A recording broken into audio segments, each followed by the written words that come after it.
Punjabi radio USA ਸੁਣ ਰਹੇ ਸਾਰੇ ਹੀ ਮਾਣਯੋਗ ਅਤੇ ਸਤਿਕਾਰਤ ਸਰੋਤਿਆਂ ਨੂੰ ਪਿਆਰ ਸਤਿਕਾਰ ਸਹਿਤ ਨਿੱਘੀ ਜਿਹੀ ਸਤਿ ਸ੍ਰੀ ਅਕਾਲ। ਸਭ ਨੂੰ ਜੀ ਨੂੰ ਆਖਦੇ ਹਾਂ। ਸੋ ਪ੍ਰੋਗਰਾਮ ਦੇ ਵਿੱਚ ਆਪ ਸਭ ਦਾ ਸਵਾਗਤ ਹੈ।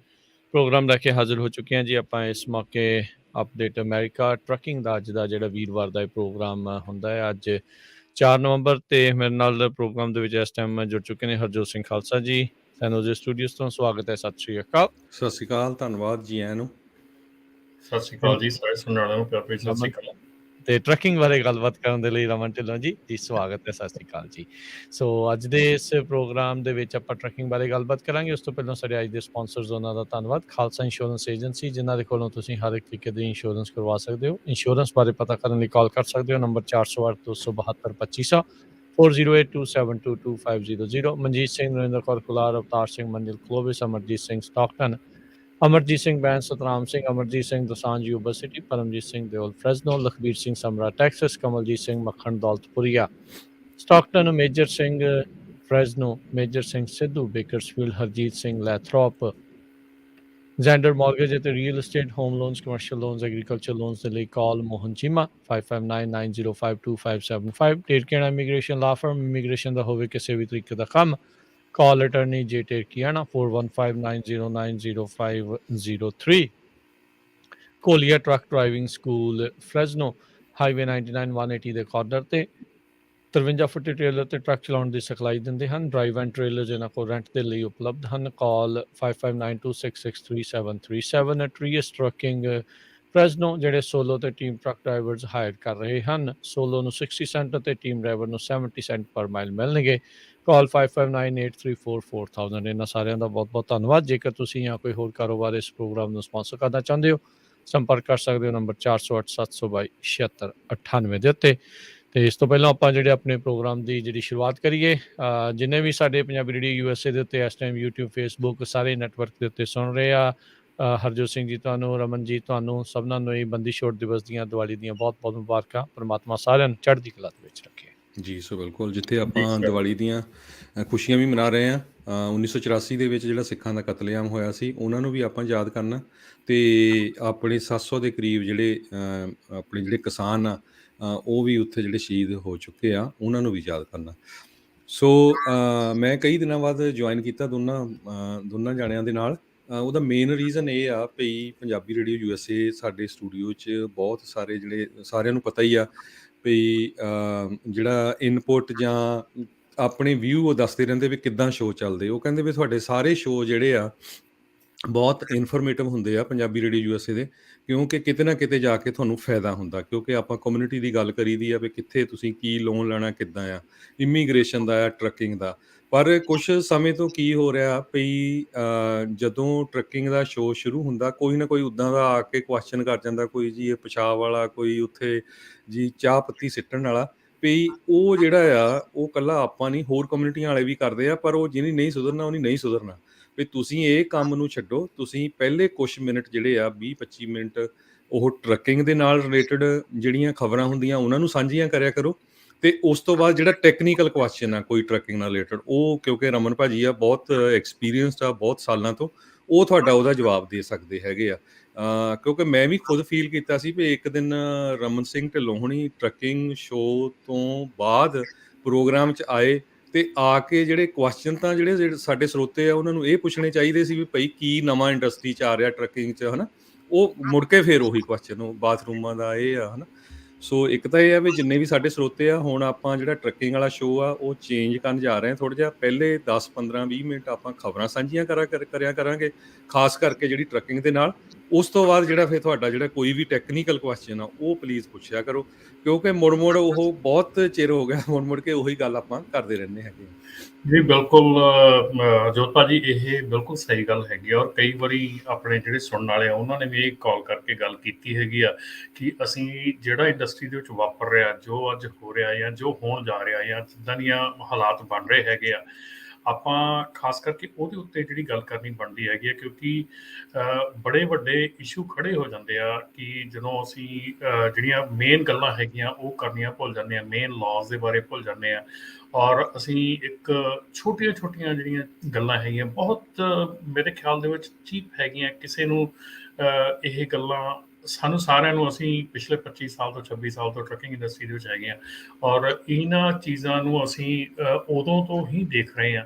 ਔਰ ਜਿਸ ਇਨਸਾਨ ਨੇ ਇੰਨੀ ਗੱਲਾਂ ਬਾਤਾਂ ਅਸੀਂ ਇੰਨਾ ਰੇਡੀਓ 'ਤੇ ਕਹਿੰਦੇ ਹੈਗੇ ਆ, ਜੇ ਉਨੀ ਸੁਣ ਕੇ ਵੀ ਕਿਸੇ ਨੇ ਚੇਂਜ ਹੋਣਾ, ਤੇ ਉਹਨੇ ਸ਼ਾਇਦ ਨਹੀਂ ਚੇਂਜ ਹੋਣਾ। ਉਹਦੀ ਉਹ ਮਤਲਬ ਕਿ ਸੋਚ ਆ, ਉਹਦੀ ਉੱਦਾਂ ਦੀ ਉਹ ਗੱਲਬਾਤ ਆ, ਸੋ ਨਹੀਂ ਚੇਂਜ ਹੋ ਸਕਦਾ। ਸੋ ਮੇਰੇ ਖਿਆਲ ਦੇ ਵਿੱਚ ਬਿਲਕੁਲ ਸਹੀ ਹੈਗਾ ਕਿ ਆਪਾਂ ਨੂੰ ਇਸ ਮਾਮਲੇ ਦੇ ਵਿੱਚ ਇੱਧਰਲੇ ਪਾਸੇ ਜੁੜਨਾ ਚਾਹੀਦਾ। ਬਿਲਕੁਲ ਕਾਮਨ ਸੈਂਸ ਵਾਲੀਆਂ ਜਿਹੜੀਆਂ ਗੱਲਾਂ ਆ, ਹੁਣ ਹਰ ਵਾਰੀ ਜੇ ਕਿਸੇ ਨੂੰ ਕਹਿ ਕੇ ਕਹਿਣਾ ਵੀ ਭਾਈ ਚੱਪਲਾਂ ਪਾ ਕੇ ਨਾ ਚਲਾ, ਤੂੰ ਆਹ ਚੀਜ਼ ਉੱਥੇ ਗੰਦ ਨਾ ਪਾ, ਉਹ ਫਿਰ ਉਹ ਚੰਗੀ ਜਿਹੜੀ ਉਹ ਗੱਲ ਨਹੀਂ ਲੱਗਦੀ। ਬਾਰ-ਬਾਰ ਆਪਣੇ ਸਰੋਤੇ ਵੀ ਦੱਸਦੇ ਆ। ਸੋ ਆਪਾਂ ਦਾ ਕੋਸ਼ਿਸ਼ ਇਹੀ ਹੁੰਦੀ ਆ ਵੀ ਜੋ ਲੇਟੈਸਟ ਅਪਡੇਟ ਚੱਲ ਰਹੀ ਹੈ, ਚਾਹੇ ਸਪਲਾਈ ਚੇਨ ਦਾ ਮਸਲਾ ਆ। ਨਗਰ ਕੀਰਤਨ ਦੇ ਉੱਤੇ ਰਮਨ ਜੀ ਹਰਜੋਤ ਜੀ ਜਦੋਂ ਉਦੋਂ ਪਹੁੰਚੇ ਸੀ, ਕਈ ਟਰੱਕਰਸ ਮਿਲੇ, ਉਹਨਾਂ ਨੇ ਕਿਹਾ ਵੀ ਤੁਹਾਡੇ ਜਿਹੜੇ ਪ੍ਰੋਗਰਾਮ ਜਿਹੜਾ ਟਰੱਕਿੰਗ ਥਰਸਡੇ ਵਾਲਾ ਹੁੰਦਾ ਆ, ਉਹ ਸੁਣਨ ਤੋਂ ਬਾਅਦ ਦੇ ਵਿੱਚ ਕਈਆਂ ਨੂੰ ਜਿਹੜਾ ਮੀਲ ਰੈਸਟ ਬ੍ਰੇਕ ਜਿਹੜੇ ਆ ਬ੍ਰੇਕਸ ਦੇ ਬਾਰੇ ਪਤਾ ਲੱਗਾ। ਕਈਆਂ ਨੂੰ ਜਿਹੜਾ ਆ ELD ਕਿੱਦਾਂ ਹੈਗੀ ਆ ਉਸ ਦੇ ਬਾਰੇ ਜਿਹੜੀ ਉਹ ਜਾਣਕਾਰੀ ਵੀ ਕਹਿੰਦੇ ਵੀ ਸਾਨੂੰ ਬਹੁਤ ਵਧੀਆ ਜਾਣਕਾਰੀ ਮਿਲਦੀ ਹੈ। ਸੋ ਸਾਡਾ ਫੋਕਸ ਇਹੀ ਹੁੰਦਾ ਆ ਵੀ ਕੀ ਕੀਤਾ ਜਾ ਸਕਦਾ। ਹੁਣ ਆਵਰਸ ਆਫ ਸਰਵਿਸ ਨੂੰ ਲੈ ਕੇ ਘਮਾਸਾਨ ਜਿਹੜਾ ਉਹ ਚੱਲੀ ਜਾਂਦਾ ਆ। ਸੋ ਇਹ ਸਾਰੀਆਂ ਚੀਜ਼ਾਂ ਆਪਾਂ ਤੁਹਾਨੂੰ ਜਿਹੜੀ ਇਸ ਪ੍ਰੋਗਰਾਮ ਦੇ ਜ਼ਰੀਏ ਦੱਸਦੇ ਰਹਿੰਦੇ ਹਾਂ। ਸੋ ਬੇਨਤੀ ਇਹੀ ਹੁੰਦੀ ਆ ਵੀ ਜਿਹੜੇ ਆਪਣੇ ਸਵਾਲ ਆ ਉਹ ਵੀ ਤੁਸੀਂ ਟਰੱਕਿੰਗ ਦੇ ਨਾਲ ਜਿੱਦਾਂ ਟੈਕਨੀਕਲ ਜਿੱਦਾਂ ਇਹਨਾਂ ਨੇ ਕਿਹਾ ਆ ਵੀ ਉਸ ਦੇ ਬਾਰੇ ਜਿਹੜਾ ਉਹ ਤੁਸੀਂ ਪੁੱਛਿਆ ਕਰੋ, ਤਾਂ ਜੋ ਉਹ ਸਵਾਲਾਂ ਦੇ ਜਵਾਬ, ਕਿਉਂਕਿ ਕਈ ਜਣਿਆਂ ਨੂੰ ਚਾਹੀਦੇ ਹੁੰਦੇ ਆ ਉਹ ਸਵਾਲ, ਬਸ ਇਹ ਵੀ ਜੱਕਦੇ ਹੀ ਸ਼ਰਮਾਉਂਦੇ ਜਿਹੜੇ ਕਈ ਵਾਰੀ ਪੁੱਛਦੇ ਨਹੀਂ ਆ। ਸੋ ਪੁੱਛ ਸਕਦੇ ਹੁੰਦੇ ਆ, ਤੁਸੀਂ ਪੁੱਛਿਆ ਕਰੋ। ਟੈਕਨੀਕਲ ਸਵਾਲ ਜਿਹੜੇ ਉਹ ਜ਼ਰੂਰ ਪੁੱਛਿਆ ਕਰੋ। ਵੀ ਇਹ ਕਹੋ ਵੀ ਮੈਂ ਉੱਥੇ ਦੇਖਿਆ ਸੀ ਜੀ, ਉਹਨੇ ਉੱਥੇ ਟਰੱਕ ਵਿਚਾਲੇ ਲਾ ਕੇ ਖੜਾ ਸੀ, ਉਹ ਤਾਂ ਹੁਣ ਪਤਾ ਹੀ ਆ ਸਭ ਨੂੰ ਹੀ ਗਲਤ ਆ। ਉਹਦੇ ਵਿੱਚ ਰੇਡੀਓ ਦੇ ਉੱਤੇ ਬੋਲ ਕੇ ਤਾਂ ਆਪਾਂ ਕੁਛ ਵੀ ਨਹੀਂ ਕਰ ਸਕਦੇ ਵੀ ਜਾ ਵੀ ਆਪਾਂ ਉੱਥੋਂ ਜਾ ਕੇ ਧੂ ਦੇਣਾ ਆ ਜਾਂ ਉਹਨੂੰ ਟੋ ਕਰ ਦੇਣਾ, ਆਪਾਂ ਤਾਂ ਕੁਛ ਨਹੀਂ ਕਰ ਸਕਦੇ। ਇਹ ਆ ਵੀ ਹਾਂ ਬੜੀ ਚੀਜ਼ ਆ, ਇੱਕ ਵਾਰੀ ਆਪਾਂ ਉੱਤੇ ਫੋਕਸ ਕਰ ਲਿਆ, ਗੱਲ ਕਰਤੀ, ਦੈਟਸ ਇਟ, ਡਨ ਆ। ਹੁਣ ਲੋਕਾਂ ਨੂੰ ਆਪ ਸਮਝਣ ਦੀ ਉਸ ਚੀਜ਼ ਦੇ ਵਿੱਚ ਜੀ। ਸੋ ਬਿਲਕੁਲ ਸਾਰਿਆਂ ਨੂੰ ਪਤਾ, ਨਾਲੇ ਵਲੰਟੀਅਰ ਆ, ਇੱਥੇ ਤਾਂ ਕਿਸੇ ਕੋਲ 1 ਮਿੰਟ ਦਾ ਸਮਾਂ ਨਹੀਂ ਹੁੰਦਾ। ਰਮਨ ਉਹਨਾਂ ਦਾ ਇੰਨਾ ਐਕਸਪੀਰੀਅੰਸ ਆ, ਸਾਡੇ ਨਾਲ ਸਾਥ ਦਿੰਦੇ ਹੈਗੇ ਆ। ਸੋ ਪਲੀਜ਼ ਜਿਹੜੀਆਂ ਚੇਂਜਸ ਆ ਹੋਪਫੁਲੀ ਤੁਹਾਨੂੰ ਇਹ ਪਸੰਦ ਆਉਣਗੀਆਂ। ਤੇ ਆਪਾਂ ਰਮਨ ਜੀ ਖਬਰਾਂ ਸਾਂਝੀਆਂ ਕਰੀਏ। ਤੇ ਸਭ ਤੋਂ ਪਹਿਲਾਂ ਨਾ ਇਸ ਸਾਲ ਦੇ ਸ਼ੁਰੂ ਦੇ ਵਿੱਚ US ਡਿਪਾਰਟਮੈਂਟ ਆਫ ਟਰਾਂਸਪੋਰਟੇਸ਼ਨ ਨੇ ਵੱਖ-ਵੱਖ ਜਿਹੜੀਆਂ ਟਰਾਂਸਪੋਰਟੇਸ਼ਨ ਇੰਡਸਟਰੀਜ਼ ਹੈਗੀਆਂ ਆ, ਜਿਹਦੇ ਵਿੱਚ ਟਰੱਕਿੰਗ ਵੀ ਆ, ਉਹਨਾਂ ਤੋਂ ਆਪਣਾ ਇਨਪੁਟ ਮੰਗਿਆ ਸੀ ਪ੍ਰੈਜ਼ੀਡੈਂਟ ਬਾਈਡਨ ਦੇ ਐਡਮਿਨਿਸਟ੍ਰੇਸ਼ਨ ਨੇ ਵੀ ਤੁਸੀਂ ਦੱਸੋ ਸਪਲਾਈ ਚੇਨ ਕਿੱਦਾਂ ਜਿਹੜੀ ਆ ਇੰਪਰੂਵ ਹੋ ਸਕਦੀ ਹੈ। ਇਸ ਵਕਤ ਕੱਲਾ ਅਮਰੀਕਾ ਨਹੀਂ, ਪੂਰੀ ਦੁਨੀਆ ਜਿਹੜਾ ਸਪਲਾਈ ਚੇਨ ਦੀ ਪ੍ਰੋਬਲਮ ਦੇ ਵਿੱਚ ਆ। 400 ਦੇ ਕਰੀਬ ਕਹਿੰਦੇ ਕਮੈਂਟਸ ਆਏ ਆ ਬਟਵੀਨ ਸਤੰਬਰ 16 ਤੋਂ ਲੈ ਕੇ ਅਕਤੂਬਰ 18 ਤਾਈਂ। ਹੁਣ ਇਹ ਨਹੀਂ ਪਤਾ ਵੀ ਆਪਣਿਆਂ ਨੇ ਕਿੰਨੇ ਅਖਨੇ ਕੀਤੇ ਸੀ। ਸੋ ਜਿਹੜੇ ਕਮੈਂਟਸ ਗਏ ਆ ਡਿਪਾਰਟਮੈਂਟ ਆਫ ਟਰਾਂਸਪੋਰਟੇਸ਼ਨ ਦੇ ਜਿਹੜੇ ਸੈਕਟਰੀ ਪੀਟ ਬਟੀਜਸ ਹੈਗੇ ਆ, ਉਹਨਾਂ ਦੇ ਮੁਤਾਬਕ ਜਿਹੜੇ 4 ਪੁਆਇੰਟ ਮੇਨ ਜਿਹੜੇ ਆ ਟਰੱਕਿੰਗ ਇੰਡਸਟਰੀ, ਜਿਹਦੇ ਵਿੱਚ OOID ਵਾਲੇ ਵੀ ਸੀਗੇ, national association of small trucking companies ਵਾਲੇ ਵੀ ਸੀ, ਅਮਰੀਕਨ ਟਰੱਕਿੰਗ ਐਸੋਸੀਏਸ਼ਨ ਵਾਲੇ ਵੀ ਸੀ, ਤੇ ਹੋਪਫੁਲੀ ਨਾਵਟਾ ਵਾਲੇ ਵੀ ਨਾਲ ਹੀ ਸੀ। ਸੋ ਜਿਹੜੇ ਮੇਨ ਉਹਨਾਂ ਨੇ ਪੁਆਇੰਟ ਕੱਢੇ ਆ ਉਹ ਇਹ ਆਏ ਆ ਵੀ ਇੱਕ ਤਾਂ ਸਪਲਿਟ ਸਲੀਪਰ ਜਿਹੜੀ ਉਹਦੇ 'ਚ ਫਲੈਕਸੀਬਿਲਿਟੀ ਚਾਹੀਦੀ ਆ, ਇਨਫਰਾਸਟਰਕਚਰ ਦੇ ਉੱਤੇ ਇਨਵੈਸਟਮੈਂਟ ਕਰਨੀ ਚਾਹੀਦੀ ਆ, ਤੇ ਇੰਡੀਪੈਂਡੈਂਟ ਕੰਟਰੈਕਟਰ ਵਾਲਾ ਸਟੇਟਸ ਇਹ ਕਲੈਰੀਫਾਈ ਹੋਣਾ ਚਾਹੀਦਾ। ਹਜੇ ਵੀ ਇਹ ਈਵਨ ਦੋ AV5 ਕੈਲੀਫੋਰਨੀਆ 'ਚ ਹੈਗਾ, ਪਰ ਬਹੁਤ ਕਨਫਿਊਜ਼ਨ ਆ। ਤੇ ਇਹ ਕਹਿੰਦੇ ਜਿਹੜੇ ਮੇਨ ਚੀਜ਼ਾਂ ਆ, ਤਾਂ ਕਰਕੇ ਜਿਹੜੀ ਆ ਸਪਲਾਈ ਚੇਨ ਇੰਪਰੂਵ ਹੋ ਸਕਦੀ ਆ। ਬਿਲਕੁਲ ਹਰਜੋਤ ਭਾਜੀ, ਇਹ ਚੀਜ਼ਾਂ ਜਿਹੜੀਆਂ ਹੈਗੀਆਂ ਕਾਫੀ ਮਤਲਬ ਕਿ ਇਹਨਾਂ ਦੇ ਉੱਤੇ ਇੰਪੋਰਟੈਂਟ ਹੈਗਾ। ਇਸ ਵੇਲੇ ਜਿਹੜਾ ਜ਼ੋਰ ਦਿੱਤਾ ਜਾ ਰਿਹਾ ਨਾ, ਜਿਹੜਾ ਸਾਰਿਆਂ ਨੂੰ ਜ਼ਿਆਦਾ ਜ਼ੋਰ ਦਿੱਤਾ ਜਾ ਰਿਹਾ, ਉਹ ਪਿਨ ਪੁਆਇੰਟ ਕੀਤਾ ਜਾ ਰਿਹਾ ਕਿ ਡਰਾਈਵਰ ਸ਼ੋਰਟੇਜ ਬਹੁਤ ਵੱਡਾ ਜਿਹੜਾ ਮਸਲਾ ਹੈਗਾ ਆ ਆਪਣਾ ਪੋਰਟ ਕੰਜੈਸ਼ਨ ਦਾ, ਜਾਂ ਆਪਣਾ ਜੋ ਵੀ ਕੁਛ ਇਸ ਵੇਲੇ ਸਪਲਾਈ ਚੇਨ ਦੇ ਵਿੱਚ ਡਿਸਟਰਪਸ਼ਨ ਚੱਲ ਰਹੀ ਹੈ, ਉਹ ਡਰਾਈਵਰ ਸ਼ੋਰਟੇਜ ਦੇ ਉੱਤੇ ਬਹੁਤ ਜ਼ਿਆਦਾ ਪਾਇਆ ਜਾ ਰਿਹਾ। ਜਦ ਕਿ ਡਰਾਈਵਰ ਸ਼ਾਰਟੇਜ ਦਾ ਮੇਰੇ ਖਿਆਲ ਦੇ ਵਿੱਚ ਐਡਾ ਵੱਡਾ ਹਿੱਸਾ ਨਹੀਂ ਹੈਗਾ ਇਸ ਚੀਜ਼ ਦੇ ਵਿੱਚ। ਡਰਾਈਵਰ ਸ਼ਾਰਟੇਜ ਹੈਗੀ ਆ, ਇਹ ਨਹੀਂ ਮੰਨਦੇ ਕਿ ਡਰਾਈਵਰ ਸ਼ਾਰਟੇਜ ਨਹੀਂ ਹੈਗੀ, ਪਰ ਡਰਾਈਵਰ ਸ਼ਾਰਟੇਜ ਦਾ ਐਡਾ ਵੱਡਾ ਹਿੱਸਾ ਨਹੀਂ ਹੈਗਾ। ਕਿਉਂਕਿ ਬਹੁਤ ਜਿਹੜੇ ਇਸ ਵੇਲੇ ਡਰਾਈਵਰ ਦਾ ਦੇਖੋ ਨਾ, ਜੇ ਆਪਾਂ ਪੋਰਟ ਦੀ ਗੱਲ ਕਰਦੇ ਹਾਂ, ਤੇ ਪੋਰਟ ਦੇ ਉੱਤੇ ਇੰਨੇ ਡਰਾਈਵਰ ਇੰਨਾ ਸਾਰਾ ਦਿਨ ਲਾਈਨਾਂ 'ਚ ਖੜ੍ਹ ਕੇ ਵੇਟ ਕਰਦੇ, ਉਹ ਡਰਾਈਵਰ ਸ਼ਾਰਟੇਜ ਥੋੜ੍ਹੀ, ਉਹ ਤਾਂ ਪੋਰਟ ਦੀ ਪ੍ਰੋਬਲਮ ਹੈ। ਪੋਰਟ ਦੇ ਉੱਤੇ ਕੰਜੈਸ਼ਨ ਜਿਹੜੀ ਹੈਗੀ ਆ ਜਾਂ ਪੋਰਟ ਦੇ ਉੱਤੇ ਜਿਹੜੀ ਐਫੀਸ਼ੀਐਂਸੀ ਪੋਰਟ ਦੀ ਹੈਗੀ ਉਹ ਬਹੁਤ ਮਾੜੀ ਹੈ, ਕਮਜ਼ੋਰ ਆ। ਸੋ ਉਹਨੂੰ ਠੀਕ ਕਰਨ ਦੀ ਲੋੜ ਹੈਗੀ ਆ। ਔਰ ਜੇ ਅਸੀਂ ਕਹੀਏ ਵੀ ਜਿਹੜੀ ਰੇਲਵੇ ਹੈਗੀ ਆ, ਰੇਲ ਦੇ ਉੱਤੇ ਜਿਹੜਾ ਇਸ ਵੇਲੇ ਸਿਰਫ ਜਿੱਦਾਂ ਆਪਾਂ ਪਿਛਲੇ 2 ਹਫ਼ਤਿਆਂ 'ਚ ਗੱਲ ਕੀਤੀ ਸੀਗੀ ਕਿ ਸਿਰਫ 15% ਕੈਪੈਸਿਟੀ 'ਤੇ ਚੱਲ ਰਹੀ ਹੈਗੀ ਆ। ਔਰ ਉਹਦਾ ਬਹੁਤ ਵੱਡਾ ਜਿਹੜਾ ਇੱਕ ਪ੍ਰੋਬਲਮ ਹੈਗੀ ਆ ਕਿ ਜੇ ਉਹ ਕੈਪੈਸਿਟੀ ਅਸੀਂ ਇੱਥੇ ਪਹਿਲਾਂ ਖਾਸ ਕਰਕੇ ਅਸੀਂ ਜਿੱਦਣ ਤੋਂ ਇਹ ਰਿਪੋਰਟ ਆਈ ਆ ਉਦੋਂ ਤੋਂ ਅਸੀਂ ਮੋਨੀਟਰ ਕਰਨਾ ਸ਼ੁਰੂ ਕੀਤਾ। ਈਵਨ ਸਾਡੇ ਫ੍ਰਿਜ਼ਨੋ ਦੇ ਵਿੱਚੋਂ ਮੇਜਰ ਟ੍ਰੇਨ ਟਰੈਕ ਜਿਹੜੇ ਨਿਕਲਦੇ ਹੈਗੇ ਆ, ਉੱਥੇ ਅਸੀਂ ਪਹਿਲਾਂ ਕੰਟੇਨਰ ਦੀ ਟ੍ਰੇਨ ਆਲਮੋਸਟ ਅਸੀਂ ਐਵਰੀ ਮਾਰਨਿੰਗ ਜਦੋਂ ਆਫਿਸ ਆਈਦਾ ਸੀਗਾ ਤੇ ਸਟਕ ਹੋ ਜਾਈਦਾ ਸੀਗਾ ਟ੍ਰੇਨ ਟਰੈਕ ਦੇ ਉੱਤੇ, ਕਿਉਂਕਿ ਕੰਟੇਨਰ ਵਾਲੀ ਟ੍ਰੇਨ ਆਲਮੋਸਟ ਹਰ ਵੇਲੇ ਨਿਕਲਦੀ ਰਹਿੰਦੀ ਸੀ। ਔਰ ਅਸੀਂ ਉਦੋਂ ਤੋਂ ਫੀਲ ਕਰਨਾ ਸ਼ੁਰੂ ਕੀਤਾ ਕਿ ਕੋਈ ਵੀ ਕੰਟੇਨਰ ਵਾਲੀ ਟ੍ਰੇਨ ਜਿਹੜੀ ਉਹ ਨਹੀਂ ਨਿਕਲ ਰਹੀ ਸਾਡੇ ਦਿਹਾੜੀ ਦੇ ਵਿੱਚ। ਸ਼ਾਇਦ ਮੇਰੇ ਖਿਆਲ ਇੱਕ ਅੱਧੀ ਟ੍ਰੇਨ ਨਿਕਲਦੀ ਆ ਕੰਟੇਨਰ ਵਾਲੀ ਹੁਣ। ਸੋ ਇੱਥੋਂ ਪਤਾ ਲੱਗਦਾ ਕਿ ਜਿਹੜੀ ਇਹ 15% ਕੈਪੈਸਿਟੀ ਤੇ ਚੱਲ ਰਹੀ ਹੈ ਬਿਲਕੁਲ ਸਹੀ ਗੱਲ ਹੈਗੀ ਆ, ਕੋਈ ਇਹਦੇ 'ਚ ਮਤਲਬ ਕਿ ਗਲਤ ਨਹੀਂ ਹੈਗੀ। ਸੋ ਉਸ ਤੋਂ ਬਾਅਦ ਜਿਹੜੀ ਹੋਰ ਗੱਲਾਂ ਹੈਗੀਆਂ ਜੀ, ਇਸ ਤੇ ਕਾਫੀ ਜਿਹੜਾ ਆ ਧਿਆਨ ਦਿੱਤਾ ਜਾ ਰਿਹਾ ਹੁਣ। ਡਰਾਈਵਰ ਸ਼ਾਰਟੇਜ ਜਿਹੜੀ ਆ ਉਹ ਕਹਿ ਲਓ ਵੀ ਆਪਾਂ ਜਿੱਦਾਂ ਅੱਗੇ ਵੀ ਆਪਣੀ ਗੱਲ ਕੀਤੀ ਸੀਗੀ, ਡਰਾਈਵਰ ਸ਼ਾਰਟੇਜ ਹੈ ਨਹੀਂ, ਕ੍ਰੀਏਟ ਕੀਤੀ ਜਾ ਰਹੀ ਆ। ਉਹ ਜਿਹੜੇ ਗੁੱਡ ਡਰਾਈਵਰਸ ਹੈਗੇ ਆ ਉਹਨਾਂ ਦੀ ਸ਼ਾਰਟੇਜ ਆ, ਡੈਫੀਨੇਟਲੀ ਗੁੱਡ ਡਰਾਈਵਰਸ ਦੀ ਸ਼ਾਰਟੇਜ ਹੈਗੀ ਆ ਜੀ। ਬਿਲਕੁਲ, ਡਰਾਈਵਰ ਸ਼ਾਰਟੇਜ ਦੇ ਸੰਬੰਧ ਦੇ ਵਿੱਚ ਬਹੁਤ ਸਾਰੇ ਜਿਹੜੇ ਟਰੱਕਿੰਗ ਇੰਡਸਟਰੀ ਦੇ ਜਿਹੜੇ CEOs ਆ, ਉਹ ਕਾਂਗਰਸ ਨੂੰ ਜਾਂ ਡਿਫਰੈਂਟ ਜਿਹੜੇ ਸੈਨੇਟਰਸ ਆ ਉਹਨਾਂ ਨੂੰ ਇਹ ਕਹਿ ਰਿਹਾ ਵੀ ਜਿਹੜੀ 21 ਸਾਲ ਦੀ ਉਮਰ ਆ ਉਹ ਘਟਾ ਕੇ 18 ਜਾਂ 19 ਕਰ ਦਿੱਤੀ ਜਾਵੇ। ਵੀ ਯੂਜ਼ਲੀ ਜਿਹੜੇ ਲੌਂਗ ਹਾਲ ਟਰੱਕਿੰਗ ਆ ਉਹਦੇ ਲਈ 2 ਸਾਲ ਦਾ ਐਕਸਪੀਰੀਅੰਸ ਹੋਣਾ ਜ਼ਰੂਰੀ ਆ ਅਤੇ 23 ਸਾਲ ਏਜ ਬਣ ਜਾਂਦੀ ਆ।